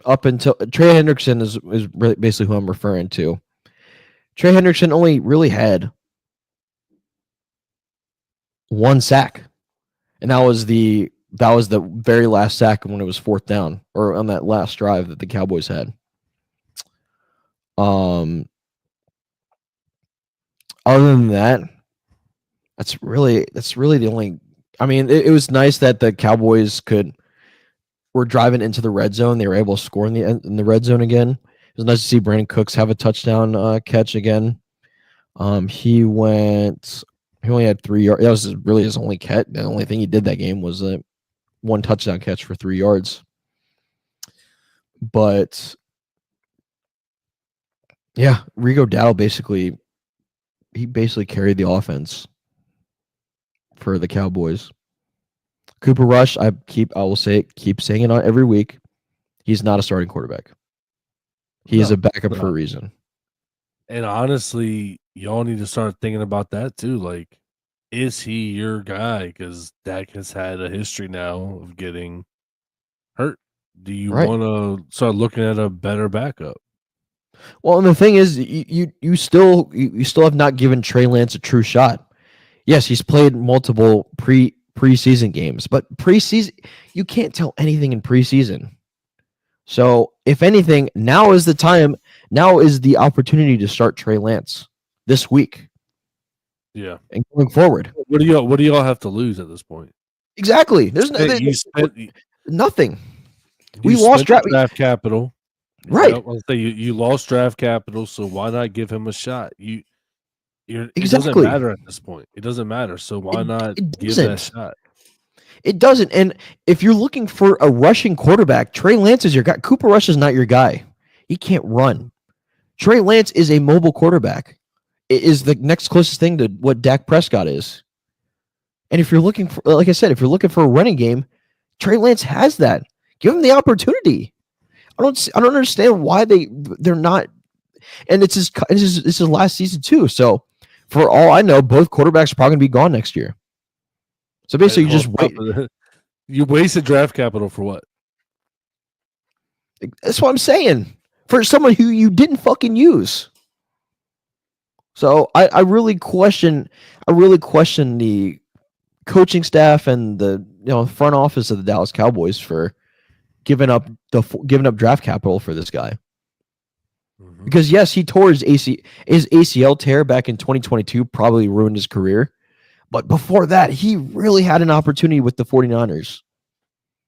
I think he had a great shot to have potential to be something big. So, and I will keep saying it. You said it perfectly. There's nothing to lose at this point. You might as well just experiment around with it. At this point, that's what I'm saying. Like, it's over now. It's truly over. Yeah, there was going to be a tiny chance if we won last night, but now it's truly over. So it's like at this point, just give some eyes, some playing time. Now I'll talk about the horrible things that went wrong last night, minus that muffed block punt recovery. Roll the clip real quick. Which one? The Marvian Overshone. Micah talking about him. I do not have that. Hold on. Did you send me that? I think so. While I was pulling that up, DeMarvion Overshone, second-year rookie. He's been battling so many injuries this year. Great player on and off great person on and off the field, but this guy does not deserve what he went through last night. Had an ACL, MCL, and a PCL tear. And I mean, this kid, it's just heartbreaking that this kid experienced that. This kid does not deserve it one bit. Even the video that he's about to pull up, I mean, Micah's just heartbroken for this kid. Didn't the video not go through? It did. I'm just trying to. I'm not gonna be able to download it. I was just gonna let it download on the screen over here for a second. You're fine. See if I can just play it that way. But I tell you what, DeMarvion Overshone, he has been a dog all season. You talking about this video? Yep. Let me know if it's lagging, and I'll just stop it. Okay. Oh, no audio. I just pressed the mute button. Yeah. It had automatically done it. Oh, I'm hurt. Man, I won't wish this on anybody. That, man, you can't even put that in words, bro. To be honest. I mean, you see how hurt Micah is. I mean, this guy was a game changer for this defense. And for him to basically get his knee, we can't be hurting more, but this has just been the year of injuries for the Dallas Cowboys. All of our stars have been suffering injuries. Holy crap! You see that, so that he can miss all of 2025 season. Yeah.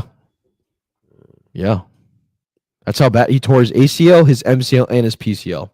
Basically, it ruptured his whole knee. And he was already out. He was already at his entire rookie season. That's crazy. He has been balling. He's been a difference see maker. that. He's been a difference maker on this defense. Yeah, it sucks to see, man. That's terrible. You hate to see it, man. No matter who you're a fan of, that's not a good. Well, you got a player that's been balling out and deserves that credit. It sucks to see that. Yeah. On a different note, I hate to say this because he doesn't deserve this bad recognition. What's up, Coach? Yo. Made it back. He's on his phone. I said, just get on your phone, man. Well, I was on hold with them because, sorry, I had to talk to I called them and they're doing the stupid do the reset. I said, okay, I did the reset. Oh, do it again, and you're just like, dude, how many times am I going to reset this thing before it's just not working? You know what I'm saying? So then they were like, well, put me on hold, and they moved me to the next tier of fucking help, and and then when you finally just said just join on your phone, I was like, okay, and then I waited, and then I told them, I was like, you know what, can I just order a new router or something? Because I think that's what's wrong, because it's just not it's not giving, not the router but the Wi-Fi tower, because I use both. I rent the Wi-Fi tower with them, and I think it's the Wi-Fi tower because the router is all lit up, but the Wi-Fi tower isn't doing anything. So, and then anyway, sorry. Oh, you're good, man. You're good. I'm glad you made it back. Look at you. We were just talking about Cowboy. We're on Cowboy Nation real quick. We haven't gotten too deep in the NFL. But yeah, DeMarvion Overshown does not. He does not deserve what he's gone through. That's heartbreaking to see, man. It is. It really is. Like Micah said, no, he doesn't wish that upon anybody, especially him. He's been a difference maker on this defense, and I'm even heartbroken for him. Michael Parsons stormed off like a big baby. I mean, he rightfully so. Like we were talking about before you joined in, you saw in that third down before the 2-minute warning, he was like bent over, like about to puke, and I mean he was just playing his heart out, man. And for them to block the punt and fucking dumbass Amari Oruwariye to try to play hero, and for a wasted opportunity like that, Cowboys could have easily won that game if they just let the ball go. You got headphones? You got some kind of weird like screeching. It's echoing. I'd say some say it's echoing. It's echoing our own voices. I think it's good. I think it's good now. I'll just not. I won't use I'll just use the mic on the phone, not the. Okay. I think because if you're hearing it, it's probably picking it up a little bit. Or do you have like AirPods? No, I don't want to sound like I'm in a tin can. Okay, all right. But yeah, so if Amari Oruwariye doesn't try to play hero, then Cowboys could have probably won that game. But I knew that once Jamar Chase ran, he broke. That's what I was getting to. DaRon Bland. A lot of these, like, stat people and these analysts say, "Oh, DaRon Bland is the best thing that the Cowboys got back." You look at he's been back 2-3 weeks now. He has done nothing, and he got absolutely cooked last night by Jamar Chase. He got cooked not once, not twice, but 3 times. He got cooked 3 times last night by Jamar Chase. Jamar Chase put up 177 yards and 2 touchdowns against his Dallas defense. And who was to blame for that? DaRon Bland. So DaRon Bland is definitely not the guy he was last season. Yeah, he I think, and point comes across. He had his shot last year because Trayvon Diggs tore his ACL during training camp last year. That's the only reason why he got his shot last year. This year, he had his injury. He was out for the first 10 weeks, but ever since coming back, he's done nothing. So for all you analysts out there, you're wrong. I think Deron Bland's you can always game be changer. you can always be the quarterback for our game. Dude just fucking went the complete wrong way and then fell on his face. Yeah. JJ just walks in. You know what? Sorry, Chris. Sorry. Yeah, but that's all I got to say for Cowboys Nation. That was pretty stupid. That was a pretty stupid way to lose. Cooper Rush needs to go. He needs to stop.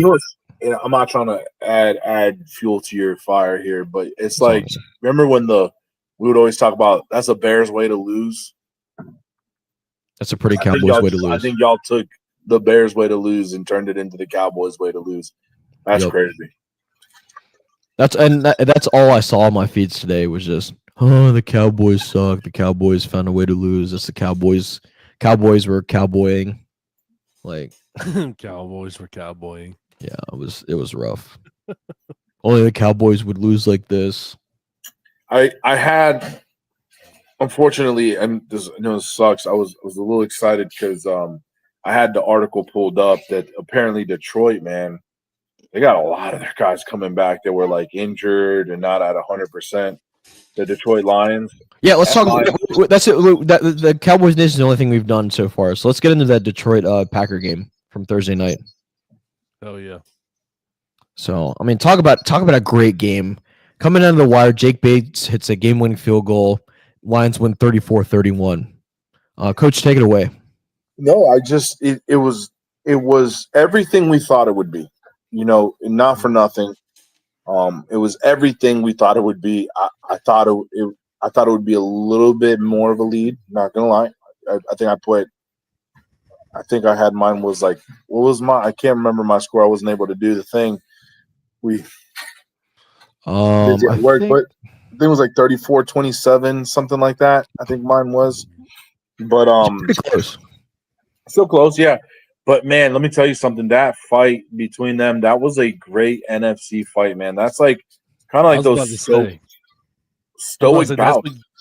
That's what you kind of this year you kind of expect from an NFC North matchup right now.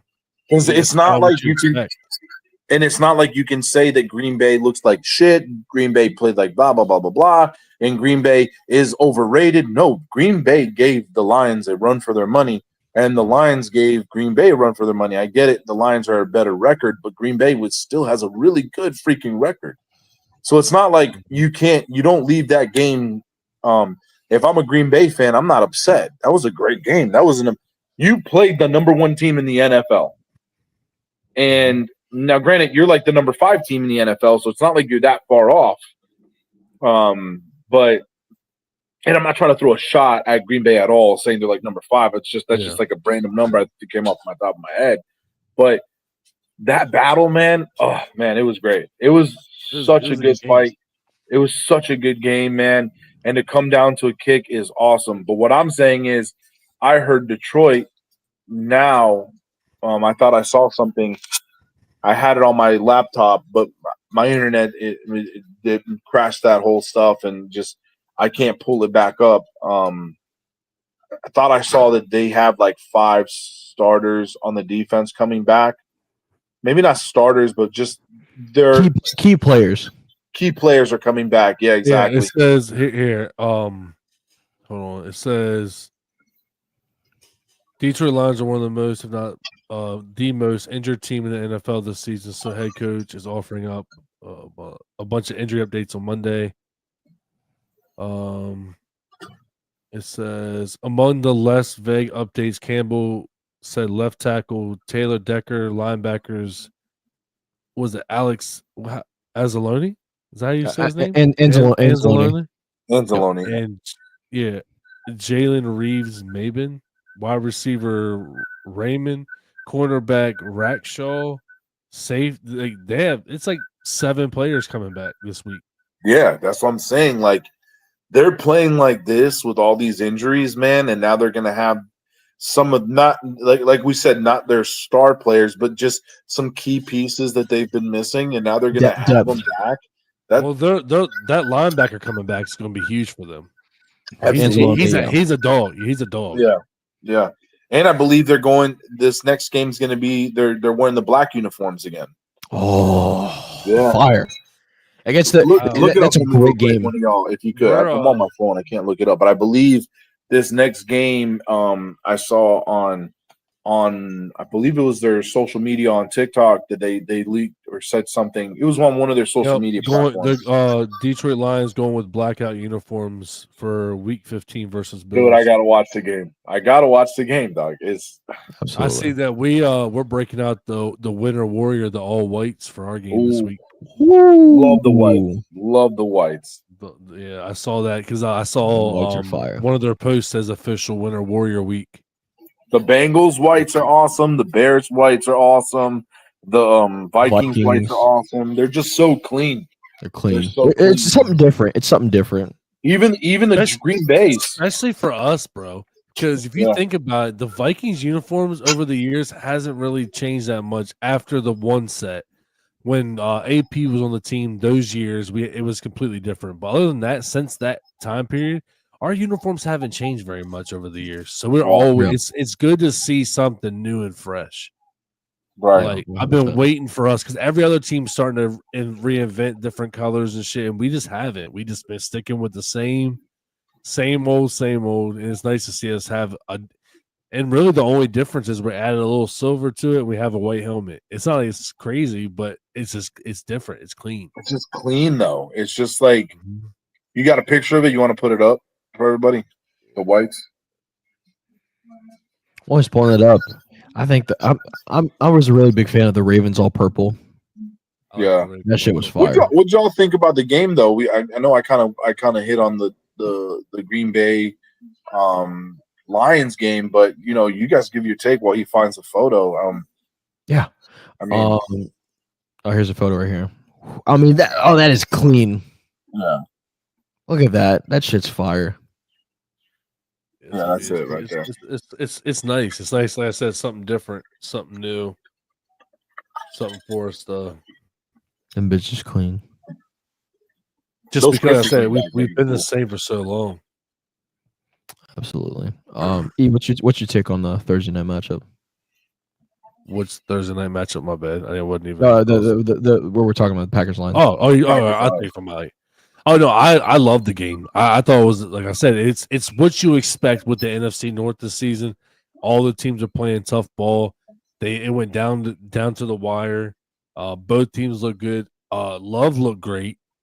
They all play good ball. It wasn't anybody, like you said, nobody left anything on the field. Everybody put everything they had out there. Everybody was trying to win. It was just Campbell doing Campbell things, going 4-on-4. Like he was doing what he does. That man's sack has got. He don't care, bro. He don't give a shit. He's gonna go for it. He could be on his 10-yard line. He's like, "Oh fuck it, let's go for it. 4th and 1, let's go." But Coach, if we don't get this, it's gonna be 1st and goal to the other team. Fuck it. Who cares? Let's go. Let's do it. I don't care. Fuck it. Let's go. Dan Campbell's balls are the size of fucking like New York. I swear to God. Texas size balls. Run through some stats real quick. Josh Jacobs, 18 carries, 66 yards, and 3 touchdowns. I mean, he was basically pretty much a majority of the Packers' offense Thursday night. I will say that they've been talking a lot. He has been a very key point of that offense this year. Oh yeah, I think they really landed a good running back for sure. Yeah, no, and Green Bay is going to keep doing what Green Bay does. For whatever reason, they always find a quarterback, and they always get a decent little running back. Nothing crazy. He ain't going to break the game, but he's going to do enough to help your team be successful. And yeah, exactly. Green Bay always finds it, man. As at raised watching Bears games with my dad and stuff. I'm not a Bears fan myself, but my dad hates the Green Bay Packers. Absolutely. Our question from last week that you asked me, I posted it obviously. about who's the most hated team in the NFC North. A lot of people agreed Packers. It was good. But a couple people started popping up saying that they're saying a lot of Lions hate. I have not seen it anywhere. But No. Lions fans commented saying that maybe because of their feed and their algorithm, but they're seeing a lot of Lions hate. I was like, I haven't seen that yet. I was going to ask y'all, have you all seen it? I see everybody. What is there to hate? What is there to hate about them? Okay, I can see what there's to hate because, all right, paint it like this, boys. Paint it like it's a team that is a little bit more established. Not saying that they're not established, Jesus. But a team with a better track record, I guess you can say. Mm-hmm. Going for it on fourth and whatever all the time, that's disrespectful as hell. Oh yeah. Like there's Especially like that, when you're up, there's when like you're that up, code like, of conduct. You know what I'm saying? There's like that code of conduct, those like unspoken rules that people talk about. There's a lot of them in baseball, so you should know about that. And sorry, one of my mustache hairs went right now. But so like if you really think about it in that aspect, like Dan Campbell has no respect for his opponent. So I can see where people can start to pull that way and be like, oh, they're so dirty, hater, da da da da. But I love it, man. I think it's so cool. And I mean, will I be pissed if he plays my Ravens and he does it to me? Absolutely. But I don't think I'm going to say that I hate them. He plays real football like I play Madden. Like I'm Right. I'm already up by 40 points. I'm kicking a field goal with 1 second left just because I want to go up 3 more. Like Hell yeah. Why not? Right. you know what I mean? Like, he literally plays like I play video games. Like, he's like, fuck it, I don't care. Let's do this thing. Yep. We're up by 30. I'm going for a 4th and 5. I don't care. Fuck you. I think a huge fantasy winner this week was Jared Goff. 32 for 41, 283 yards, 3 touchdowns. 1 interception, but I mean, he's definitely a winner for fantasy owners this week.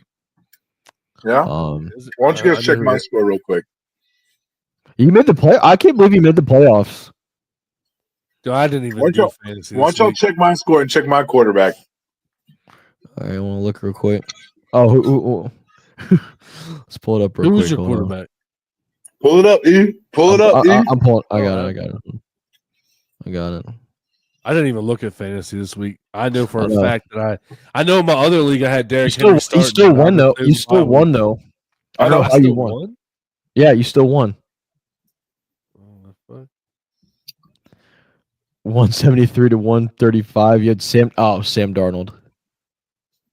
Hey, I have him in my other league. 347, 5 touchdowns. How many points? You know, baby. How many points did he get me? 70 points. Oh goodness gracious! Shit, All right, my with that. other league, he only got me like 34. Like how the hell? What the fuck? Oh, because I spiked the point. I spiked the points in our league. That's Yeah, why. he spiked the points. Spiked the fuck out of the points. Hey, but not for nothing. And that was me forgetting to check. I forgot to check this week. Just with everything going on, you know, I got put in for the head coaching stuff, and I got the job and all that, and I just forgot to check it.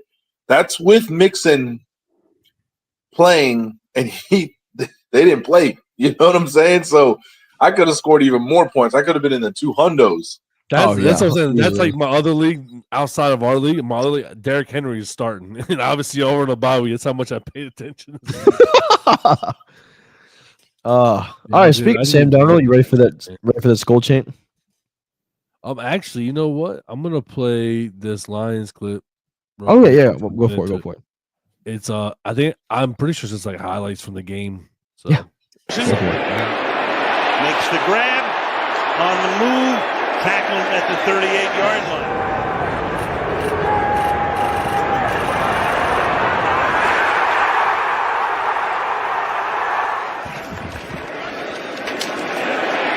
Into the end zone, walking in, David Montgomery for the touchdown. Backs up, throws, touchdown. I mean, this is a little clip, but Montgomery. The more that I'm learning about him, it's wild, bro. It's cuckoo. My man was a crazy Cub Scout. Apparently, they had a picture of him with all his With all his ribbons and badges and shit. It's crazy. You wouldn't expect it with him. I look at him. I didn't. The vegan thing, and then now it's like the vegan thing was. he's just throwing me off all the way around, man. I love it. I love to see people that just don't fit the norm. You know what I mean? Like, right. I love it. I think it's cool. Unique people. That's what this league is. I love essentially. it. I love it, man. But yeah, I just wanted to play that was a great game. I hope we see that rematch in the playoffs. Packers Lions. That would be a great game. Crazy. Hey, who picked the Packers? So this is the same guy picked the Cowboys. I went 0-3 this week in primetime picks.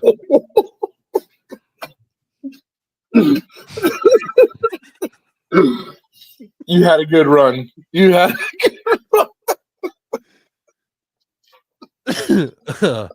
All right, everybody. So, all right, good night, everybody. Have a good night.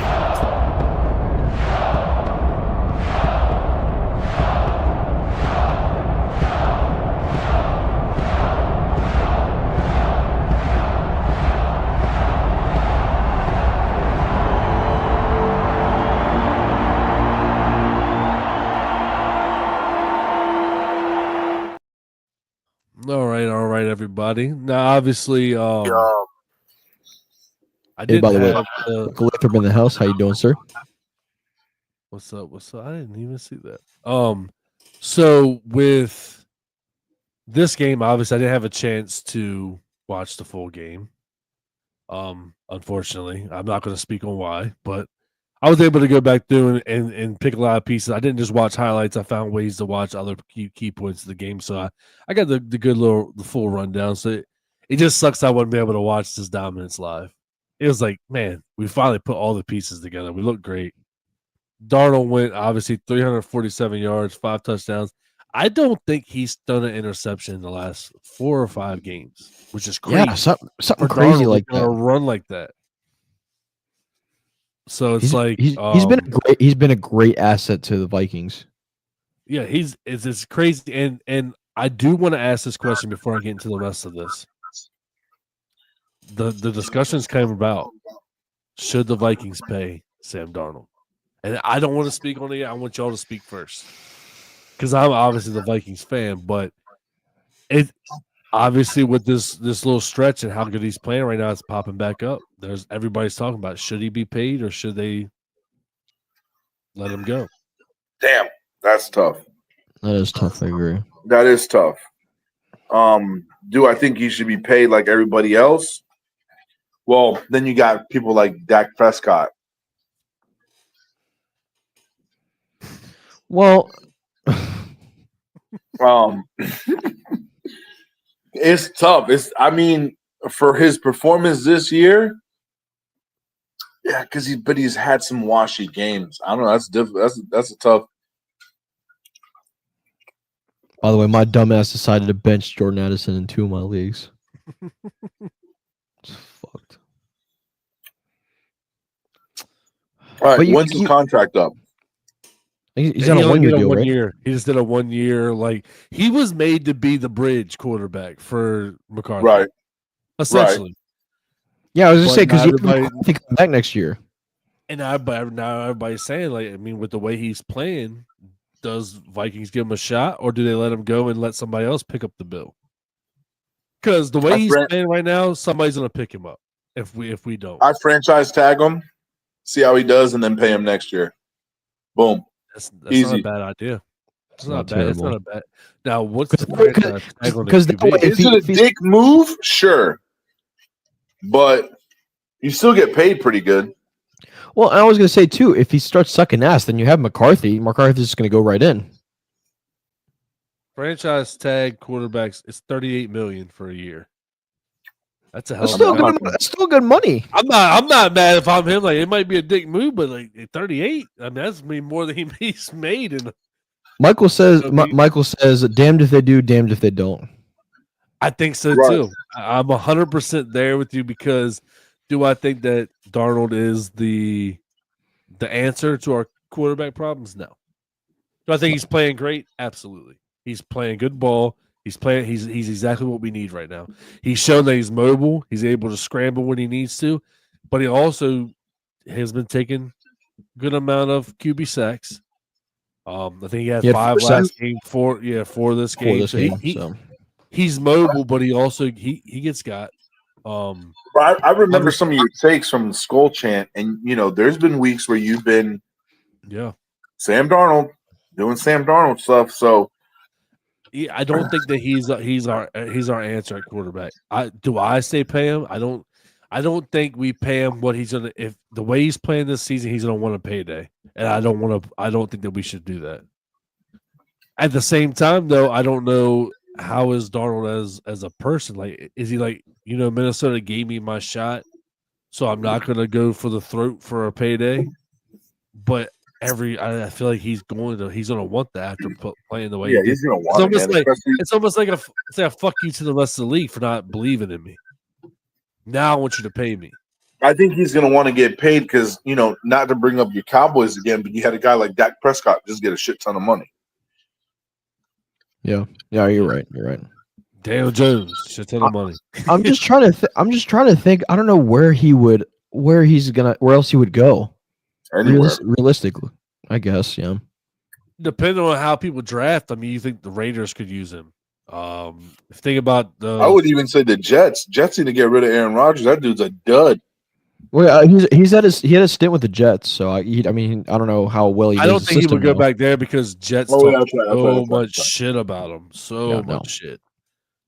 I think the running joke right now is the Jets were the only team to not believe in him, and he's just shitting on them. I mean, if you think about it, Sean says the Giants. I mean, Mayfield type of deal, and it might worth it for the Vikings. Okay. I mean, I could see him going to the Giants too. I mean, it depends on how people draft.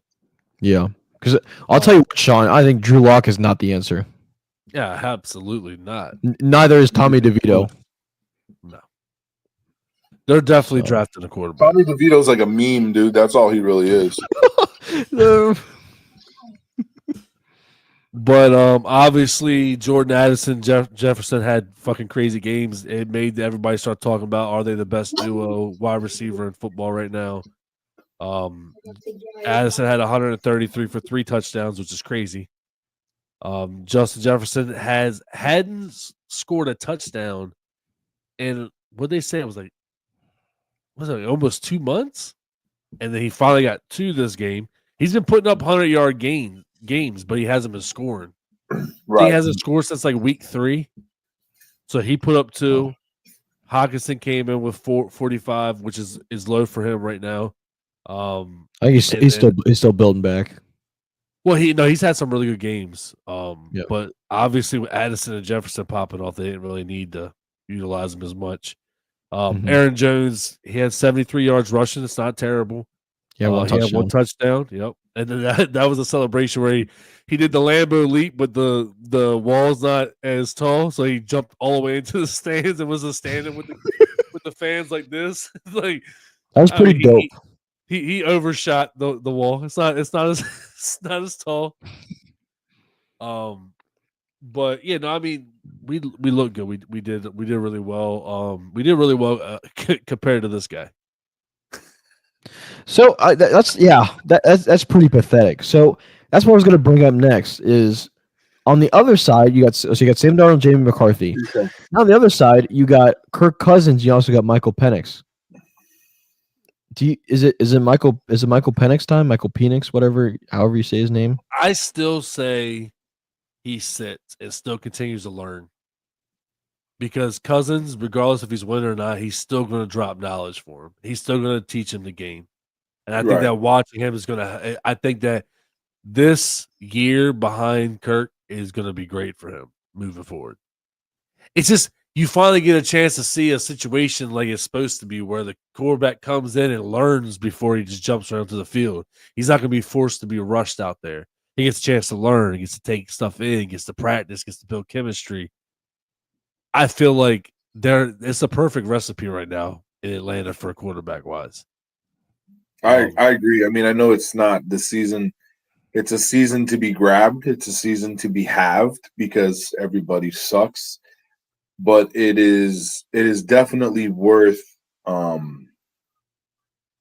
keeping him seated and not rushing him in, because it's something that we've all talked about in the beginning of the season. The poor Bryce Young rushed out there. The poor this, the poor that. Everybody been rushed out there and not being able to properly get that training that we've all talked about. That mentorship That we talked about. And yeah, Kirk isn't doing good, but he's still one hell of a quarterback, and he can definitely give our boy like a chance to mentor and really see and how he's handling these losses and how to bounce back and how to stay in the game and all that. So yeah, it sucks. Trust me, as a Falcons fan, it sucks to see, but the future's bright at least. Coach, I want to ask you this. Sorry, Coach, I want to ask you this real quick while we're on the topic. What do you think it would take for the Falcons to win the division at this point? I think they have it's like a 48% chance to win the division, or it might be lower than 40, like in the low 40% chance to win the division. In order for them to, I think they just, I don't really.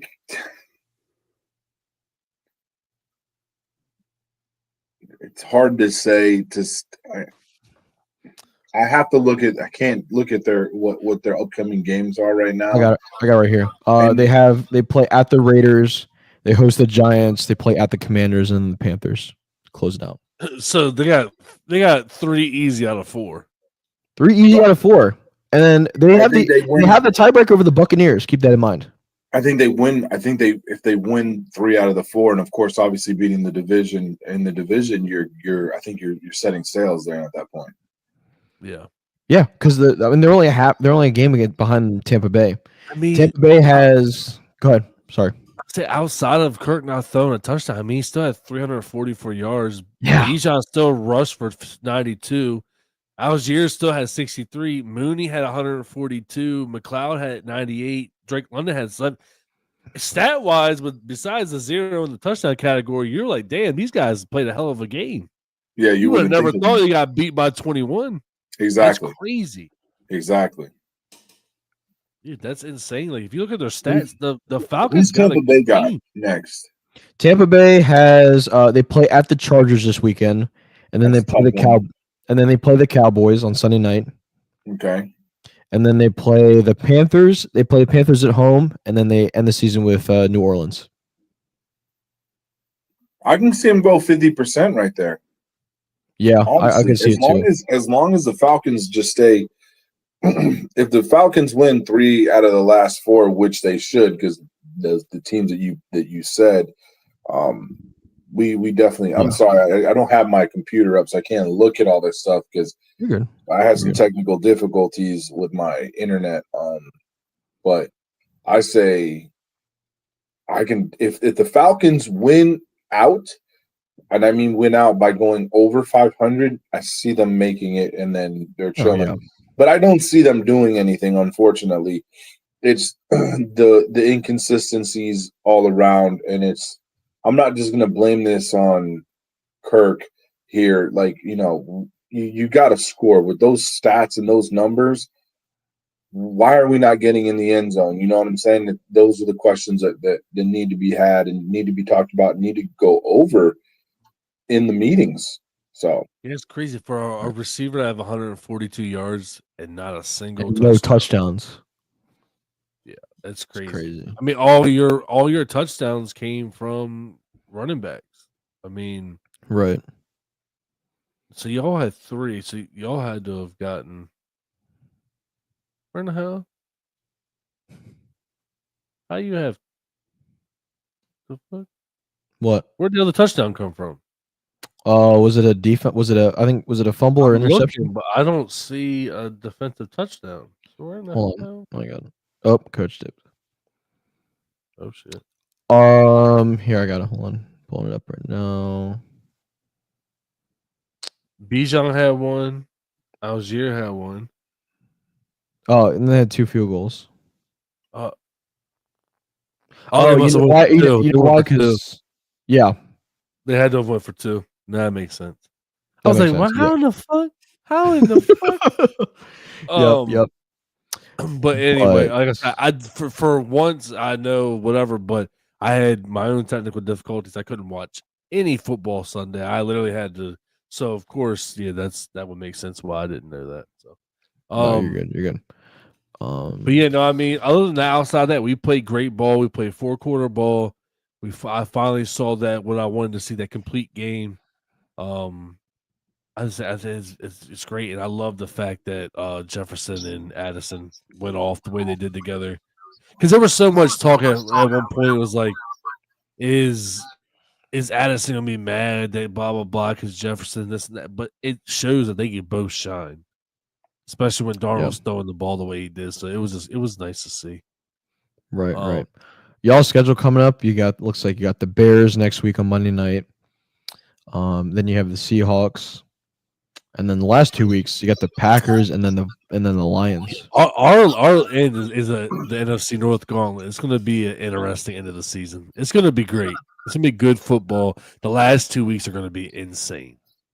100%.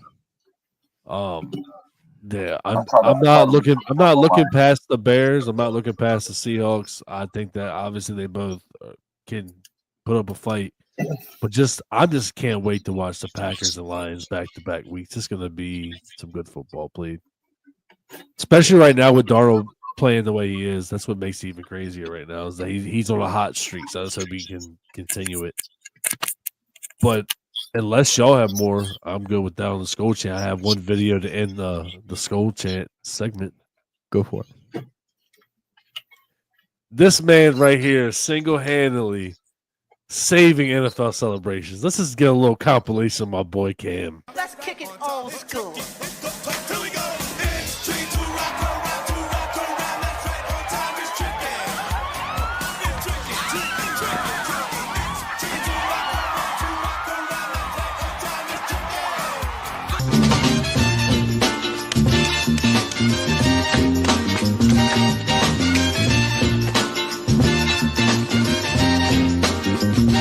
Tell the camera to come here, spin the ball.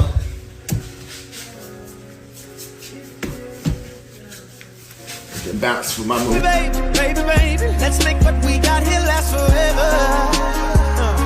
Girl, cause I don't wanna let you go.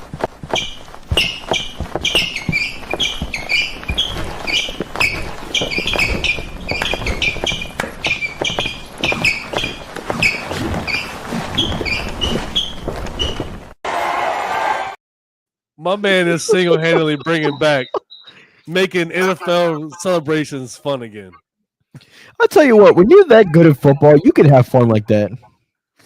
Not the He's ray just having gun, bro. fun, dude. Not the ray gun. Really good. Oh my god, bro. That's it. You got me at the usher. I saw that video. That was hilarious. It's, good. it's just fun to watch it. He's just having fun. I love it. I love it. All right. Well, there's 2 more games I want to talk about. First, we got to talk about this Bills Rams Coach, game. Hold on a second. In true coach fashion, since he cannot do this, let me give you an NBA stat update. The Bucks beat the Magic 114-109, and Oklahoma City is beating Dallas right now 21-20. Damn it. That sucks. Womp womp. I was really rooting for the Magic. No, don't even start. Fuck up, bro. Don't even start. Kick rocks. It wasn't that I wasn't rooting for y'all. I just said that who I thought was going to win. And I just picked winners, dog. That's it. That's it. All right. Oh, okay. Let's pull up his scores. Hey, I'm still top, dog. I'm still top dog. All right. First game we got to talk about this Bills Rams game. I mean, who saw a shootout coming? I thought everyone thought that the Bills were just going to blow them away. Where did he come from? Where did he come from? Fear the deer. Whatever. Where did he come from?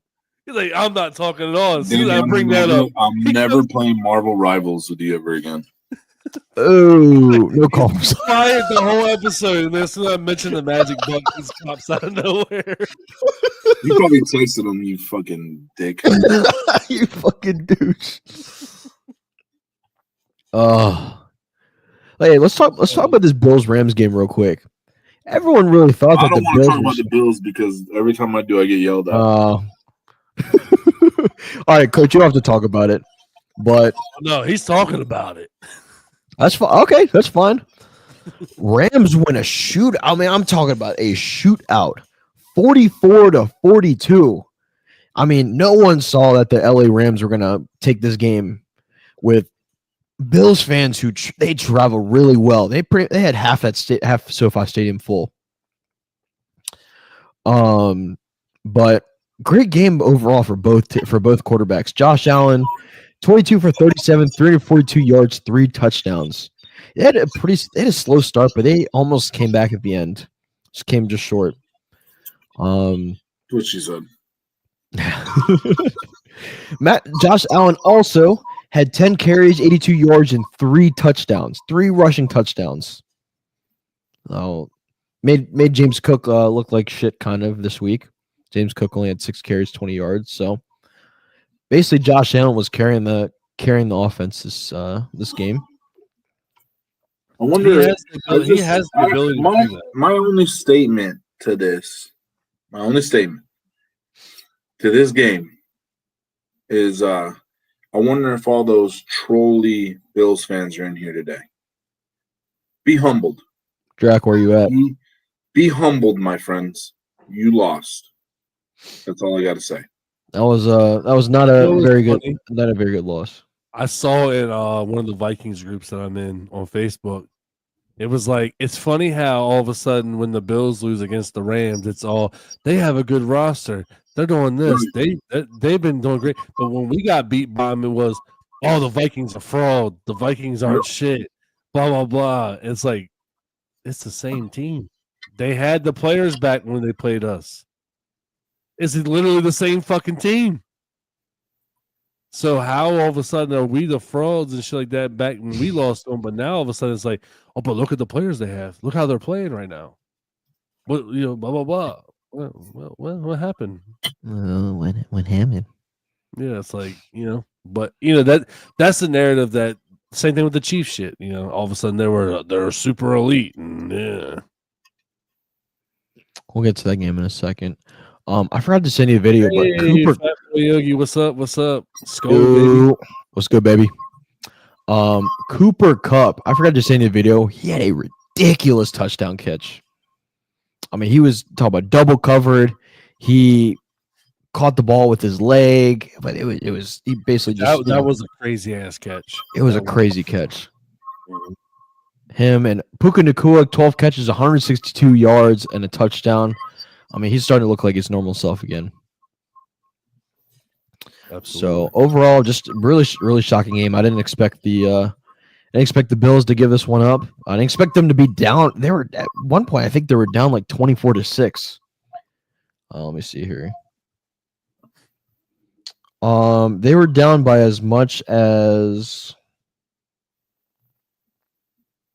I lied. 17-7 was the lowest they were down by.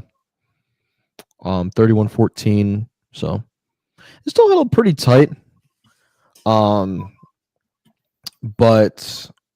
all in all, looking at the Bills schedule coming up, they have a tough one they have a great game against the Lions this weekend in Detroit. This could be a great game. Then they can't wait to watch that one. This could be a good game. And the last part of their season's a fucking joke. They got the Patriots twice and the Jets. So they're gonna besides the Lions, they're gonna be. I don't know. They might pull it off They might pull it off on Sunday. No, I'm saying as far as given games. Oh, yeah. No, it's gonna be. I think it's gonna be a great game between the Bills. And that might be that might be the game of the year right there. I don't know. I think we saw the game of the year already. The Green Bay game. That was a good game. Yeah, that was a good game. I'm not trying to take anything away from Josh Allen, but when Josh Allen plays tough opponents, He folds. I.e., when he played the Texans. I.e., when he played the Ravens. Yep, there you go. But not, I'm not trying to steal their thunder here, but it is what it is, and be careful. I mean, that I know the Patriots aren't good, but they're still a tough team to play, and it's still a division game. So, I'm not saying that it could happen, but I'm not saying that it will happen, but I'm saying there's always a possibility of them going maybe 500 with them. Yeah, they might split. Even the Jets. I mean, the Jets they play gritty. No, Jets are just awful. Okay, all right. Fair enough. All right, then we got to talk about this Sunday night game. I mean, do we have to? Can we agree that the Chiefs are just getting lucky every week? Every damn week. Every fucking week. I don't understand this.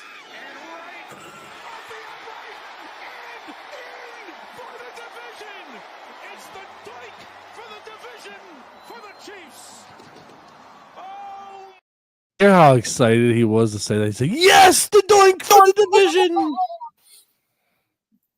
He was. Imagine if he missed that. Listen, that's just another team that I just don't. I'm just so tired of talking about.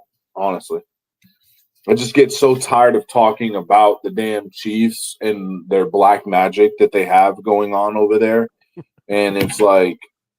It's just so God. I mean, this should be the year where they're losing out and they're just still fucking finding ways to win. Right, they're playing like a losing team, and they're still winning. Still winning, and it should be 9-4 right now.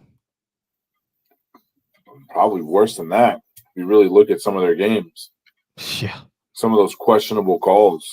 Dude, people like to look at the calls. Look at the calls that happen like. Right before that play happened, but it's like just questionable stuff, man. I can't pinpoint everything right now. I try to erase the Chiefs from my memory core banks because they're just it's such a frustrating team to watch and then to see them win. Like, play that clip again.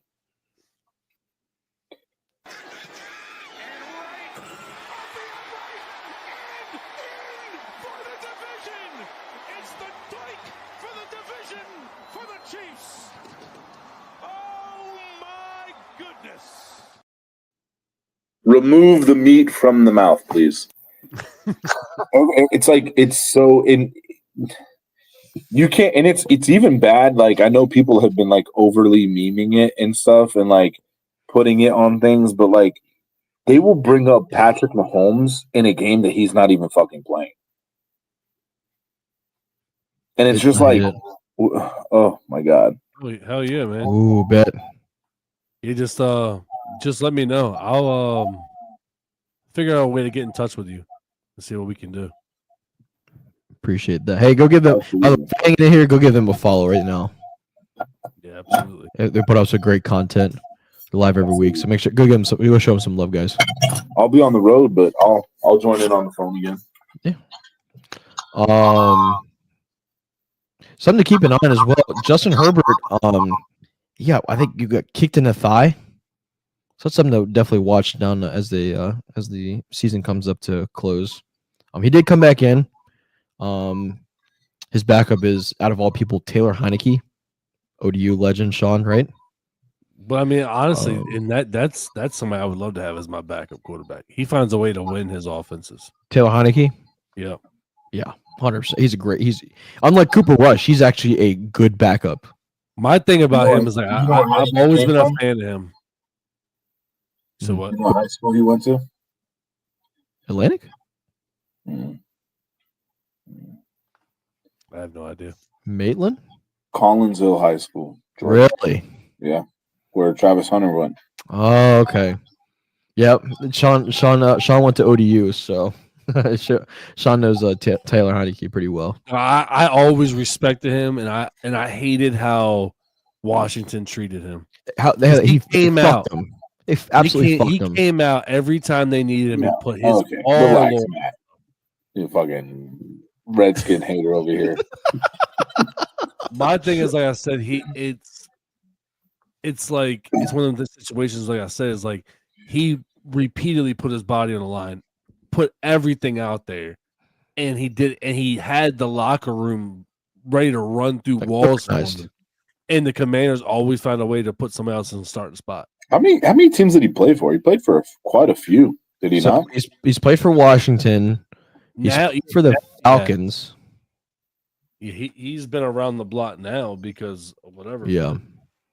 I think this is at least his fourth or fifth team, the Chargers. I think it's more than that. So hold on, let me see. Sean said crazy stat for Heineke. He was with us.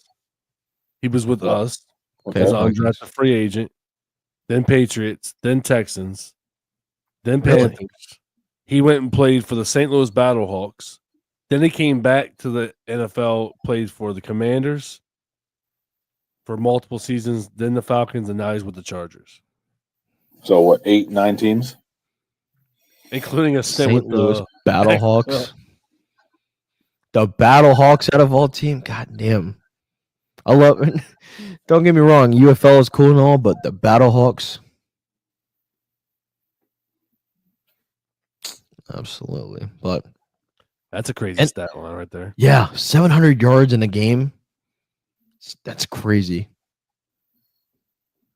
Wasn't that with? Who was that with? That was with Carolina, wasn't it? No, that was with ODU when he was in ODU. I thought he had a crazy game with Carolina.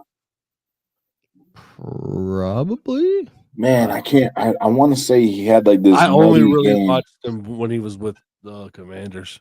Yeah, honestly. I wish I had my fucking laptop, man. I feel naked on this thing.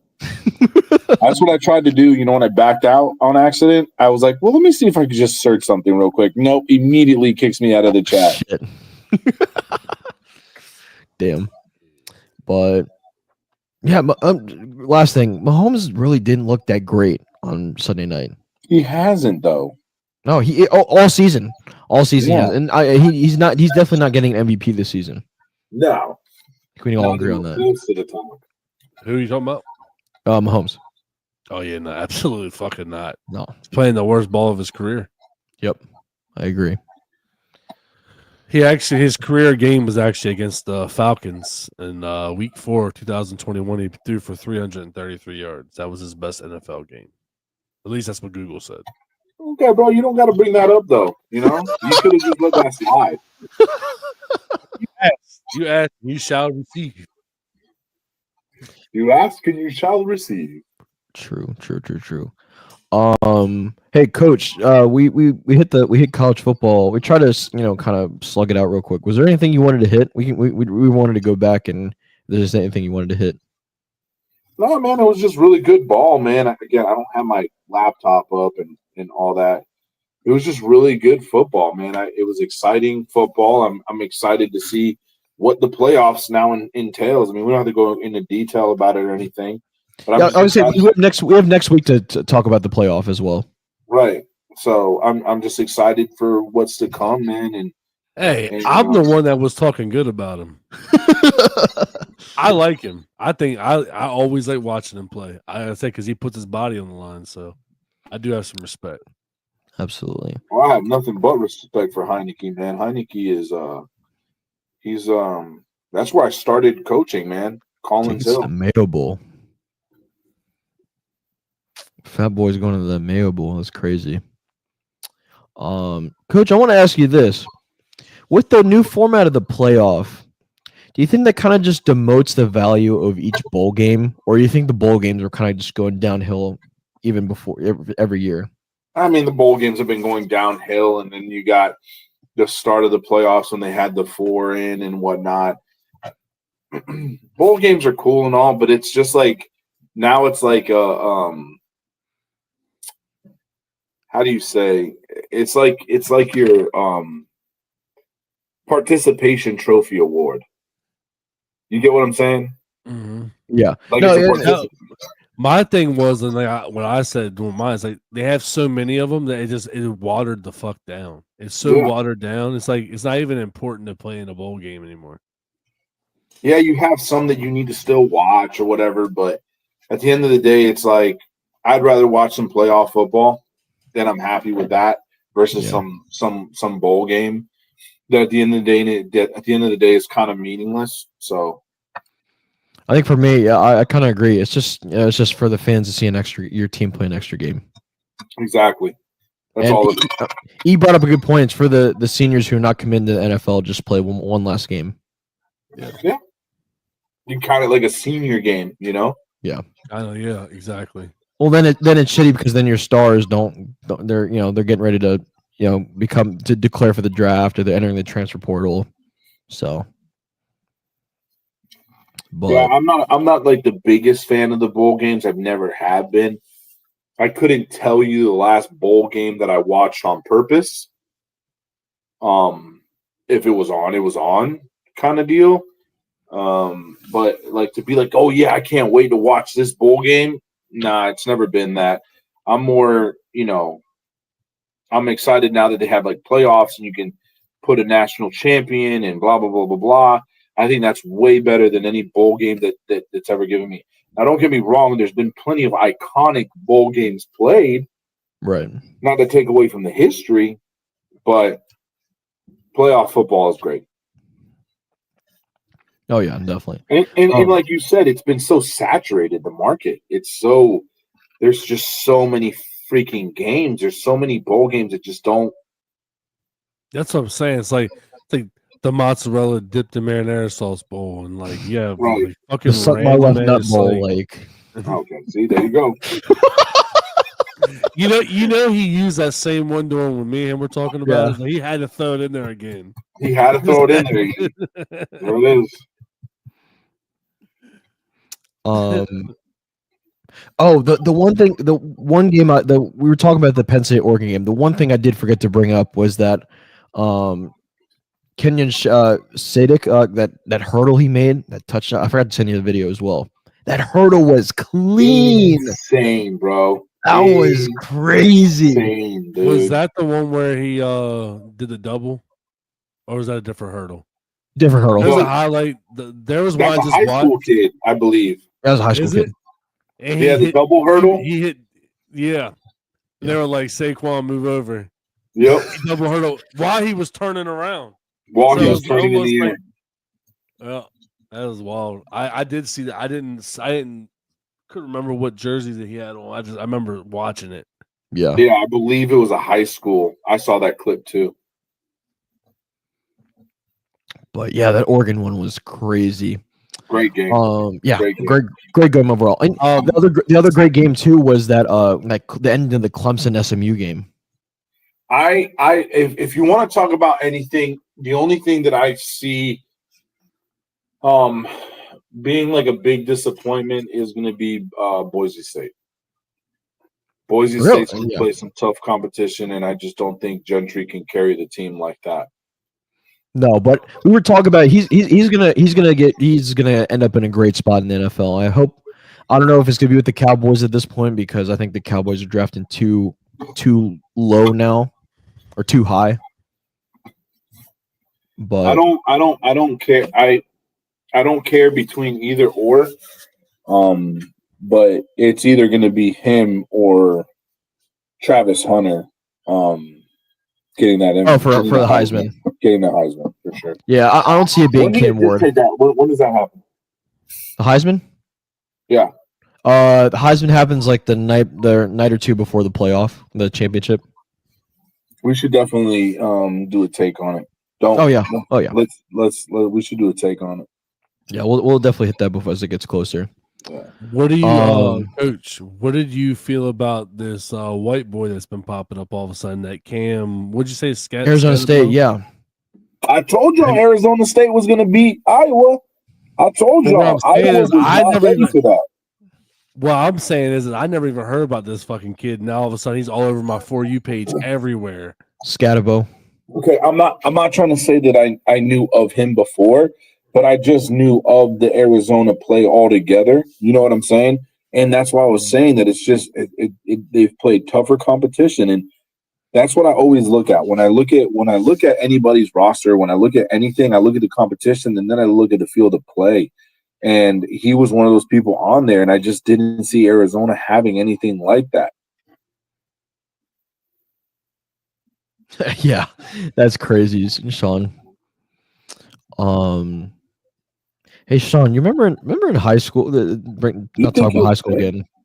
Sean, remember in high school? Remember that kid? I think it was Jamari Brown. I think it was. He committed to Boise State. Remember he was like super good for the football team. I'll get a second to respond to that.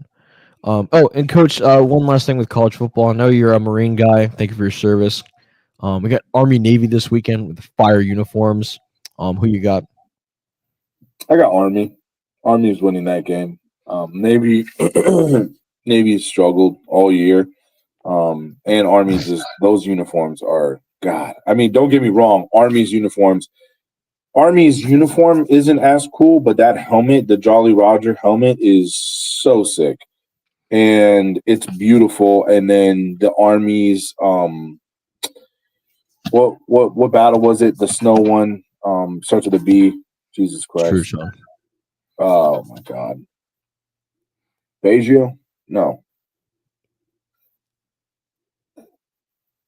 Battle of Bastogne?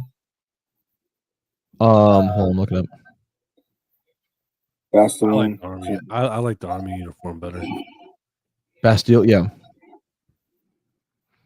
But yeah, I mean, I think it's a great game. Yeah, Bastogne, as like Sean said. Yeah, great. Great. That's sorry. Hold on, I gotta text somebody real quick. I was supposed to text this kid a while ago. Oh, you're good. You're good.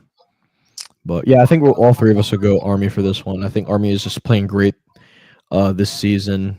I think if I'm not mistaken, Army's won the last 3 games. Something like that. Yeah, something like that. Yeah. Wait, was it the last 3 games? Because I know Navy had a pretty decent team a few years ago. Yeah, Navy. I think Navy won the previous several games before that. Yeah, I can't remember. Yeah.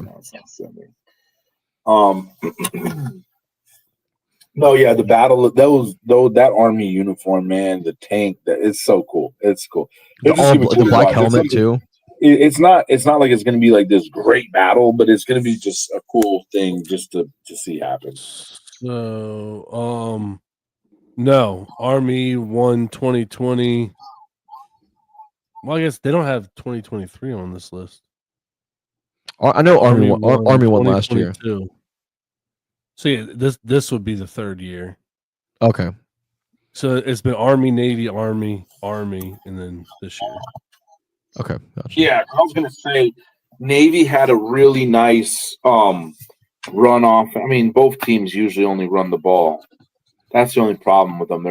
They're boring to watch. They're not really pass happy teams. But Navy had a really good run offense a few years ago. So I remember that. For sure. But yeah, I got Army winning it though. Yeah, I think Army looks too good this season. They just won the American Athletic Conference, so yeah, they'll continue that dominance. So it's America's game. It's a great game to watch. It's for this game hits different every year. Absolutely. All right. All right. Before we get to our picks, I believe we have a contenders versus pretenders this week. Hit it.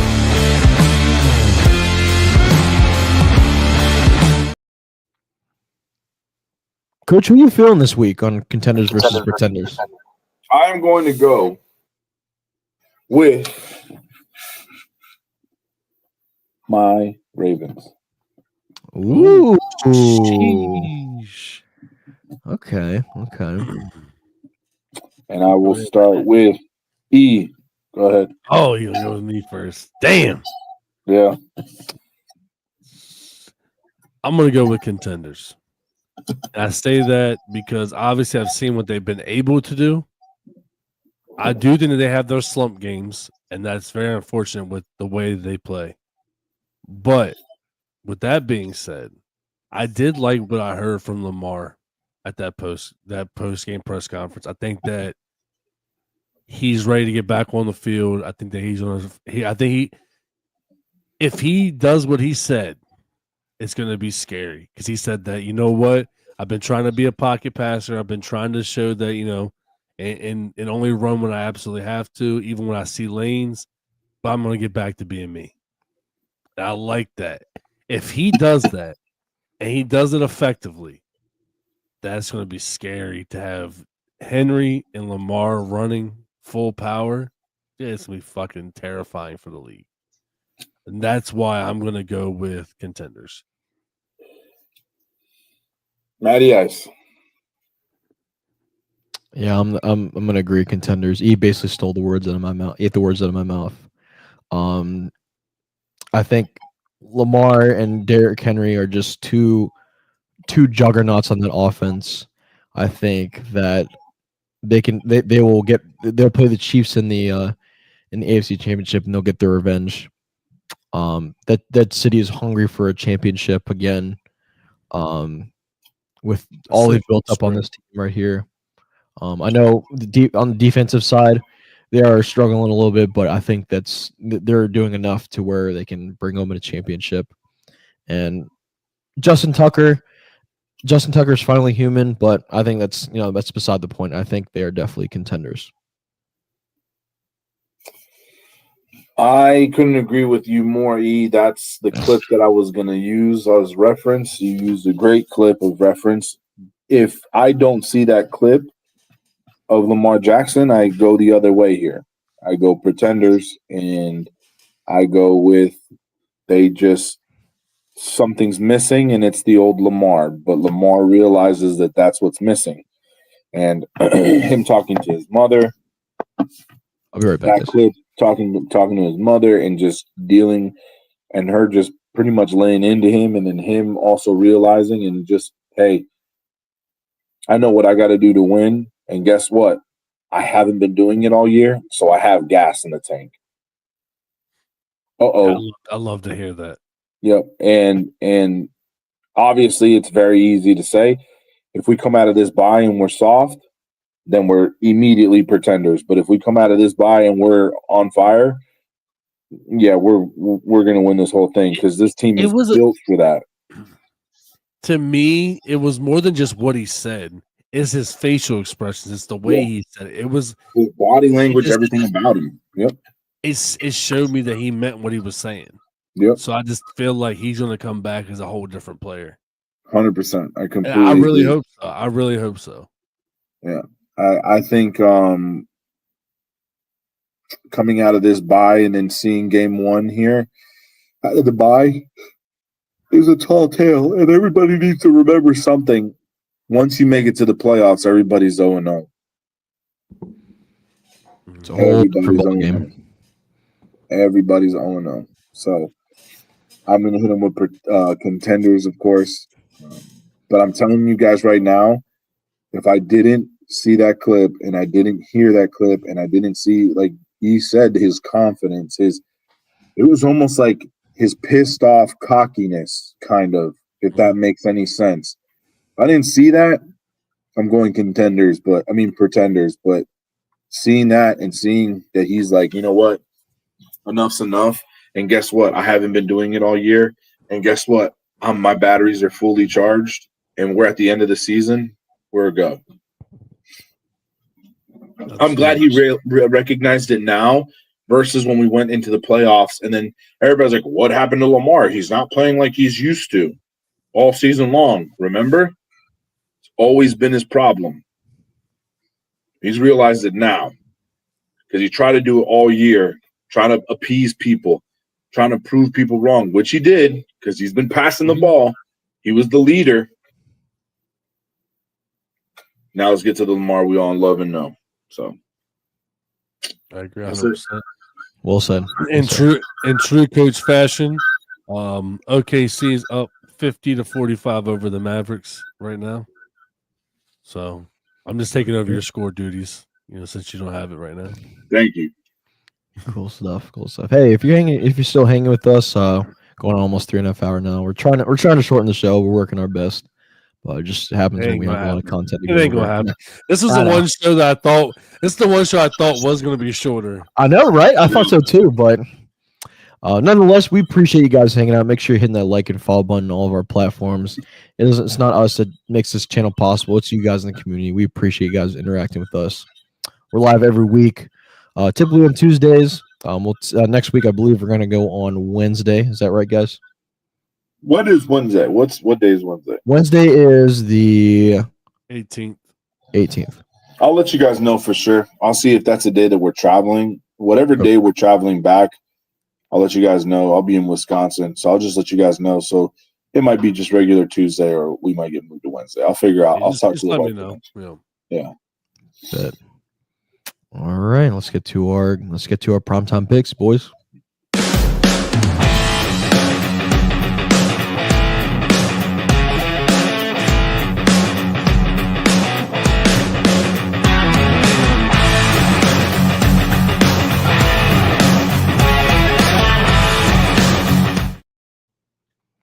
Oh, right, why do you look so young in that video? It's like from years ago. You, Matt. What do you mean? You look like a little fucking kid in that video. Play it again. Just watch it. And like right now, you're looking at you. You look like your age. But when you Play watch again. it, you're a fucking teenager.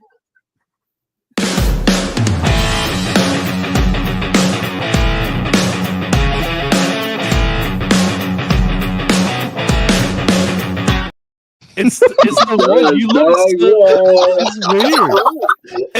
It was only a few weeks ago. Yeah, I know, right? Like, it's crazy. I don't know. Maybe it's the way I'm wearing my hat. No, I don't know what it is. The facial hair. Is it the facial hair? Maybe the longer hair with the. you look like old me now. Maybe. All right, ladies and gentlemen. I was like, why does he look so young? I know. And also, you forgot to change the. There's still a little. Can you confirm that's what he looks like, Sean? Get out of here, bro. Sean and I go way back to middle school. Sean's like a big brother to me, by the way. So much love, brother. Ladies and gentlemen, welcome to week 15. I can't believe it's already week 15. Week 15 primetime picks. The season has flown by, man. I'll tell you that. There's only 4 weeks left in the season, but it's gonna be exciting postseason, even though my Cowboys will not be there. Anyways, Thursday night we got a good NFC West matchup. We got the Rams visiting the 49ers. Rams are still in it. It's still the NFC West is still pretty live. I don't really know about the 49ers. I'm gonna go Rams here for the road win. They're battling some injuries right now. I'm not sure if their running back, I don't know how to pronounce his last name, is going to be healthy for the game on Thursday on a short week. But Rams are playing tough right now. Matt Stafford's playing great ball. His two receivers, Cooper Kupp and Puka Nacua. Kyron Williams is a beast. He's my favorite running back ever. One of my favorite running backs ever. So I will go Rams on the road. Ever? Not ever. He's on the top of my list of favorite running backs. I got Rams. They're playing dominant ball right now. They've been putting up some numbers. 49ers, I think it was just because they played the Bears. I don't think that the 49ers are back. Battling injuries. They got Purdy. Yeah, they're just not their season this year. So. I agree. I got the Rams too. It's a clean sweep there. I don't have faith in the 49ers. They played the bad news Bears. They always find a way to beat themselves. Their head coach list, their quarterback list. Because I think my jury's out on Caleb Williams. I think we need to kind of have a jury out. I think that should be a segment. Start making a flyer for it. The jury's out, and we need to do find some. The young quarterbacks that are here, or players, or coaches, even coaches. I know we got a hot seat, but we can kind of say the jury's out. Like, hey, you've had a whole season. So they played a bad Bears team. They can't figure out what they want to be.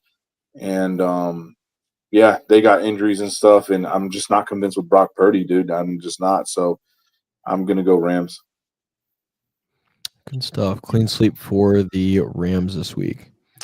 Moving on to Sunday night, we got a pretty good matchup for playoff implications here. We got the Green Bay Packers visiting the Seattle Seahawks. We'll start with E. I got the Packers in this one. Packers have been playing great too. They just played a very tough Lions team. Almost did the upset there. Yeah, Love's been playing good. He's not throwing interception ball right now. As long as he can stay off of that train, I see the Packers win. I feel like the Seahawks have been kind of just that team that's been mediocre at best, middle of the pack. They haven't really been anything scary, nothing crazy. Packers. Coach. I think Matty Ice is going to go with the Packers as well. So I'm going to go and try and be the guy that gets the leg up this week, and I'm going to go with the Seahawks. Give them the chance here. I feel like that fight with Detroit kind of took a lot out of them, and I don't think they're going to take this game too serious but Seattle's still a very dangerous team, so I got Seattle. Coach, I'm going to agree with you. I'm going to go Seattle at home. They're underdogs. They're underdogs at home this week. Seattle's one of the toughest places to play. And even though they came off a pretty decent win against Arizona, I still think they kind of gave them hope for to win the division. Geno Smith, as long as he has and the other thing is also they were missing Kenneth Walker last week. They'll get him back this week. He'll rush a pretty good game for them. And he hasn't been doing shit this year. Yeah, Zach Charbonnet has been doing much better. I picked up Walker in one of my leagues. I'm like, you gonna do good all last year. He hasn't been great, but I think he's still decent enough. And see, with your take on it, Coach, I think that's actually why it's going to propel them to win, because Packers did have a hard-fought game. In our division, you have to win because everybody's records are crazy. If they want any chance of – because they play us and the Lions at the end of the year. They have to get these wins because the games against us and the Lions aren't guaranteed wins. No, they need to play hard against the Seattle team. I think that's one of the reasons why I say yes. But also, Seattle's also fighting for a playoff spot as well. Yeah. So I mean, this could be a really good game. I go Seahawks by I wanted to pick the Packers, but they let me down last week, so I'm picking the Seahawks. I just don't. I see, not that they're not as hungry, but I see Seattle being a little more hungrier. They're more desperate. Yeah. So, all right. So that's our Sunday night game. We're back to 2 Monday night games. Don't ask me why. We got the first game. We got East Vikings hosting the Chicago Bears. This should be a pretty easy pick for all of us. Can we say it all in 3? 1, 2, 3. Bears. Vikings. Vikings. No, I got the Vikings. Yeah. Easy. I don't think it's going to be easy. I don't think it's a pushover game. I don't think it's going to be easy in the beginning, but the Vikings will eventually start to take off. Yeah, I just don't see Caleb Williams propelling against this Vikings defense. I think that they just played a very deflating game with the 49ers doing what they did, but still division game. Bears are still itching because of the way that we won last time we played them. I think it's going to be a hard-fought game. I think it's going to be a good NFC North game, but I think we pull it off. Absolutely. And then at 8:30, they're about 30 minutes after that, we got Coach's Falcons visiting the Las Vegas Raiders. All in 3, 1, 2, 3. Falcons. Raiders. I wanted to be that guy. Yeah, we got Falcons. I think the Falcons this will be their finally bounce back game. Raiders have absolutely nothing going for them. Kirk Cousins will. Kirk Cousins. As long as Kirk can find the end zone. Yes, it's been a while. I'm giving him a map. Relax. All right, ladies and gentlemen, that is your primetime picks for Week 15. One last note before we go. two games we still got to keep an eye on, and we talked about it already. First game is going to be the Bills-Lions game at 4:25. That is going to be a great football game to watch at 4 o'clock. Yep. Lions are currently favored 2.5 points. The game is in Detroit. As Coach mentioned before, Josh Allen just does not play good against good teams. So that's definitely going to be something to watch. They're coming off a tough loss against the Rams this past week. So definitely something to keep an eye on your 4 o'clock slate. And also at 4:25, we have a Battle of Pennsylvania. We have the Steelers visiting the Eagles. That's going to be a good-ass fucking game. It's a great game as well. And I believe the Eagles wrap up the NFC East if they come out with a dub. Let's go Eagles. So, yeah, definitely some great football this upcoming weekend.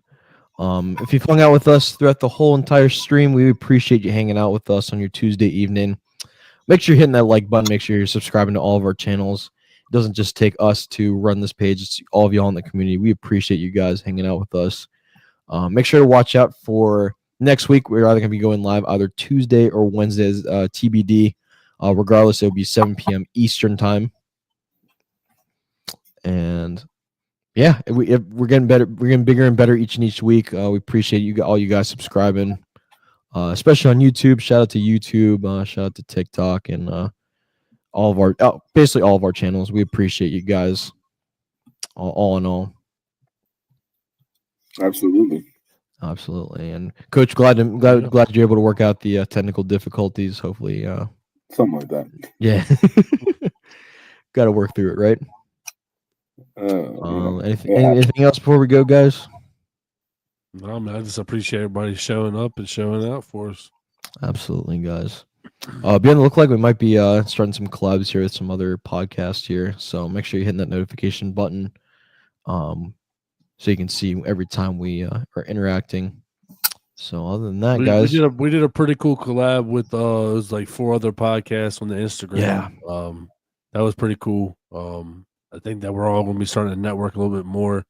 I do think that we're going to end up having some of those guys on this show. I was going to talk to y'all about it, but they're all NFC North fans. It'd be cool to have like an NFC North like towards the end of the year with these gauntlets. yeah, We're all going to be playing each other. Maybe have them on for a quick 10-minute little tidbit. down. But I like it. yeah, no, I like it.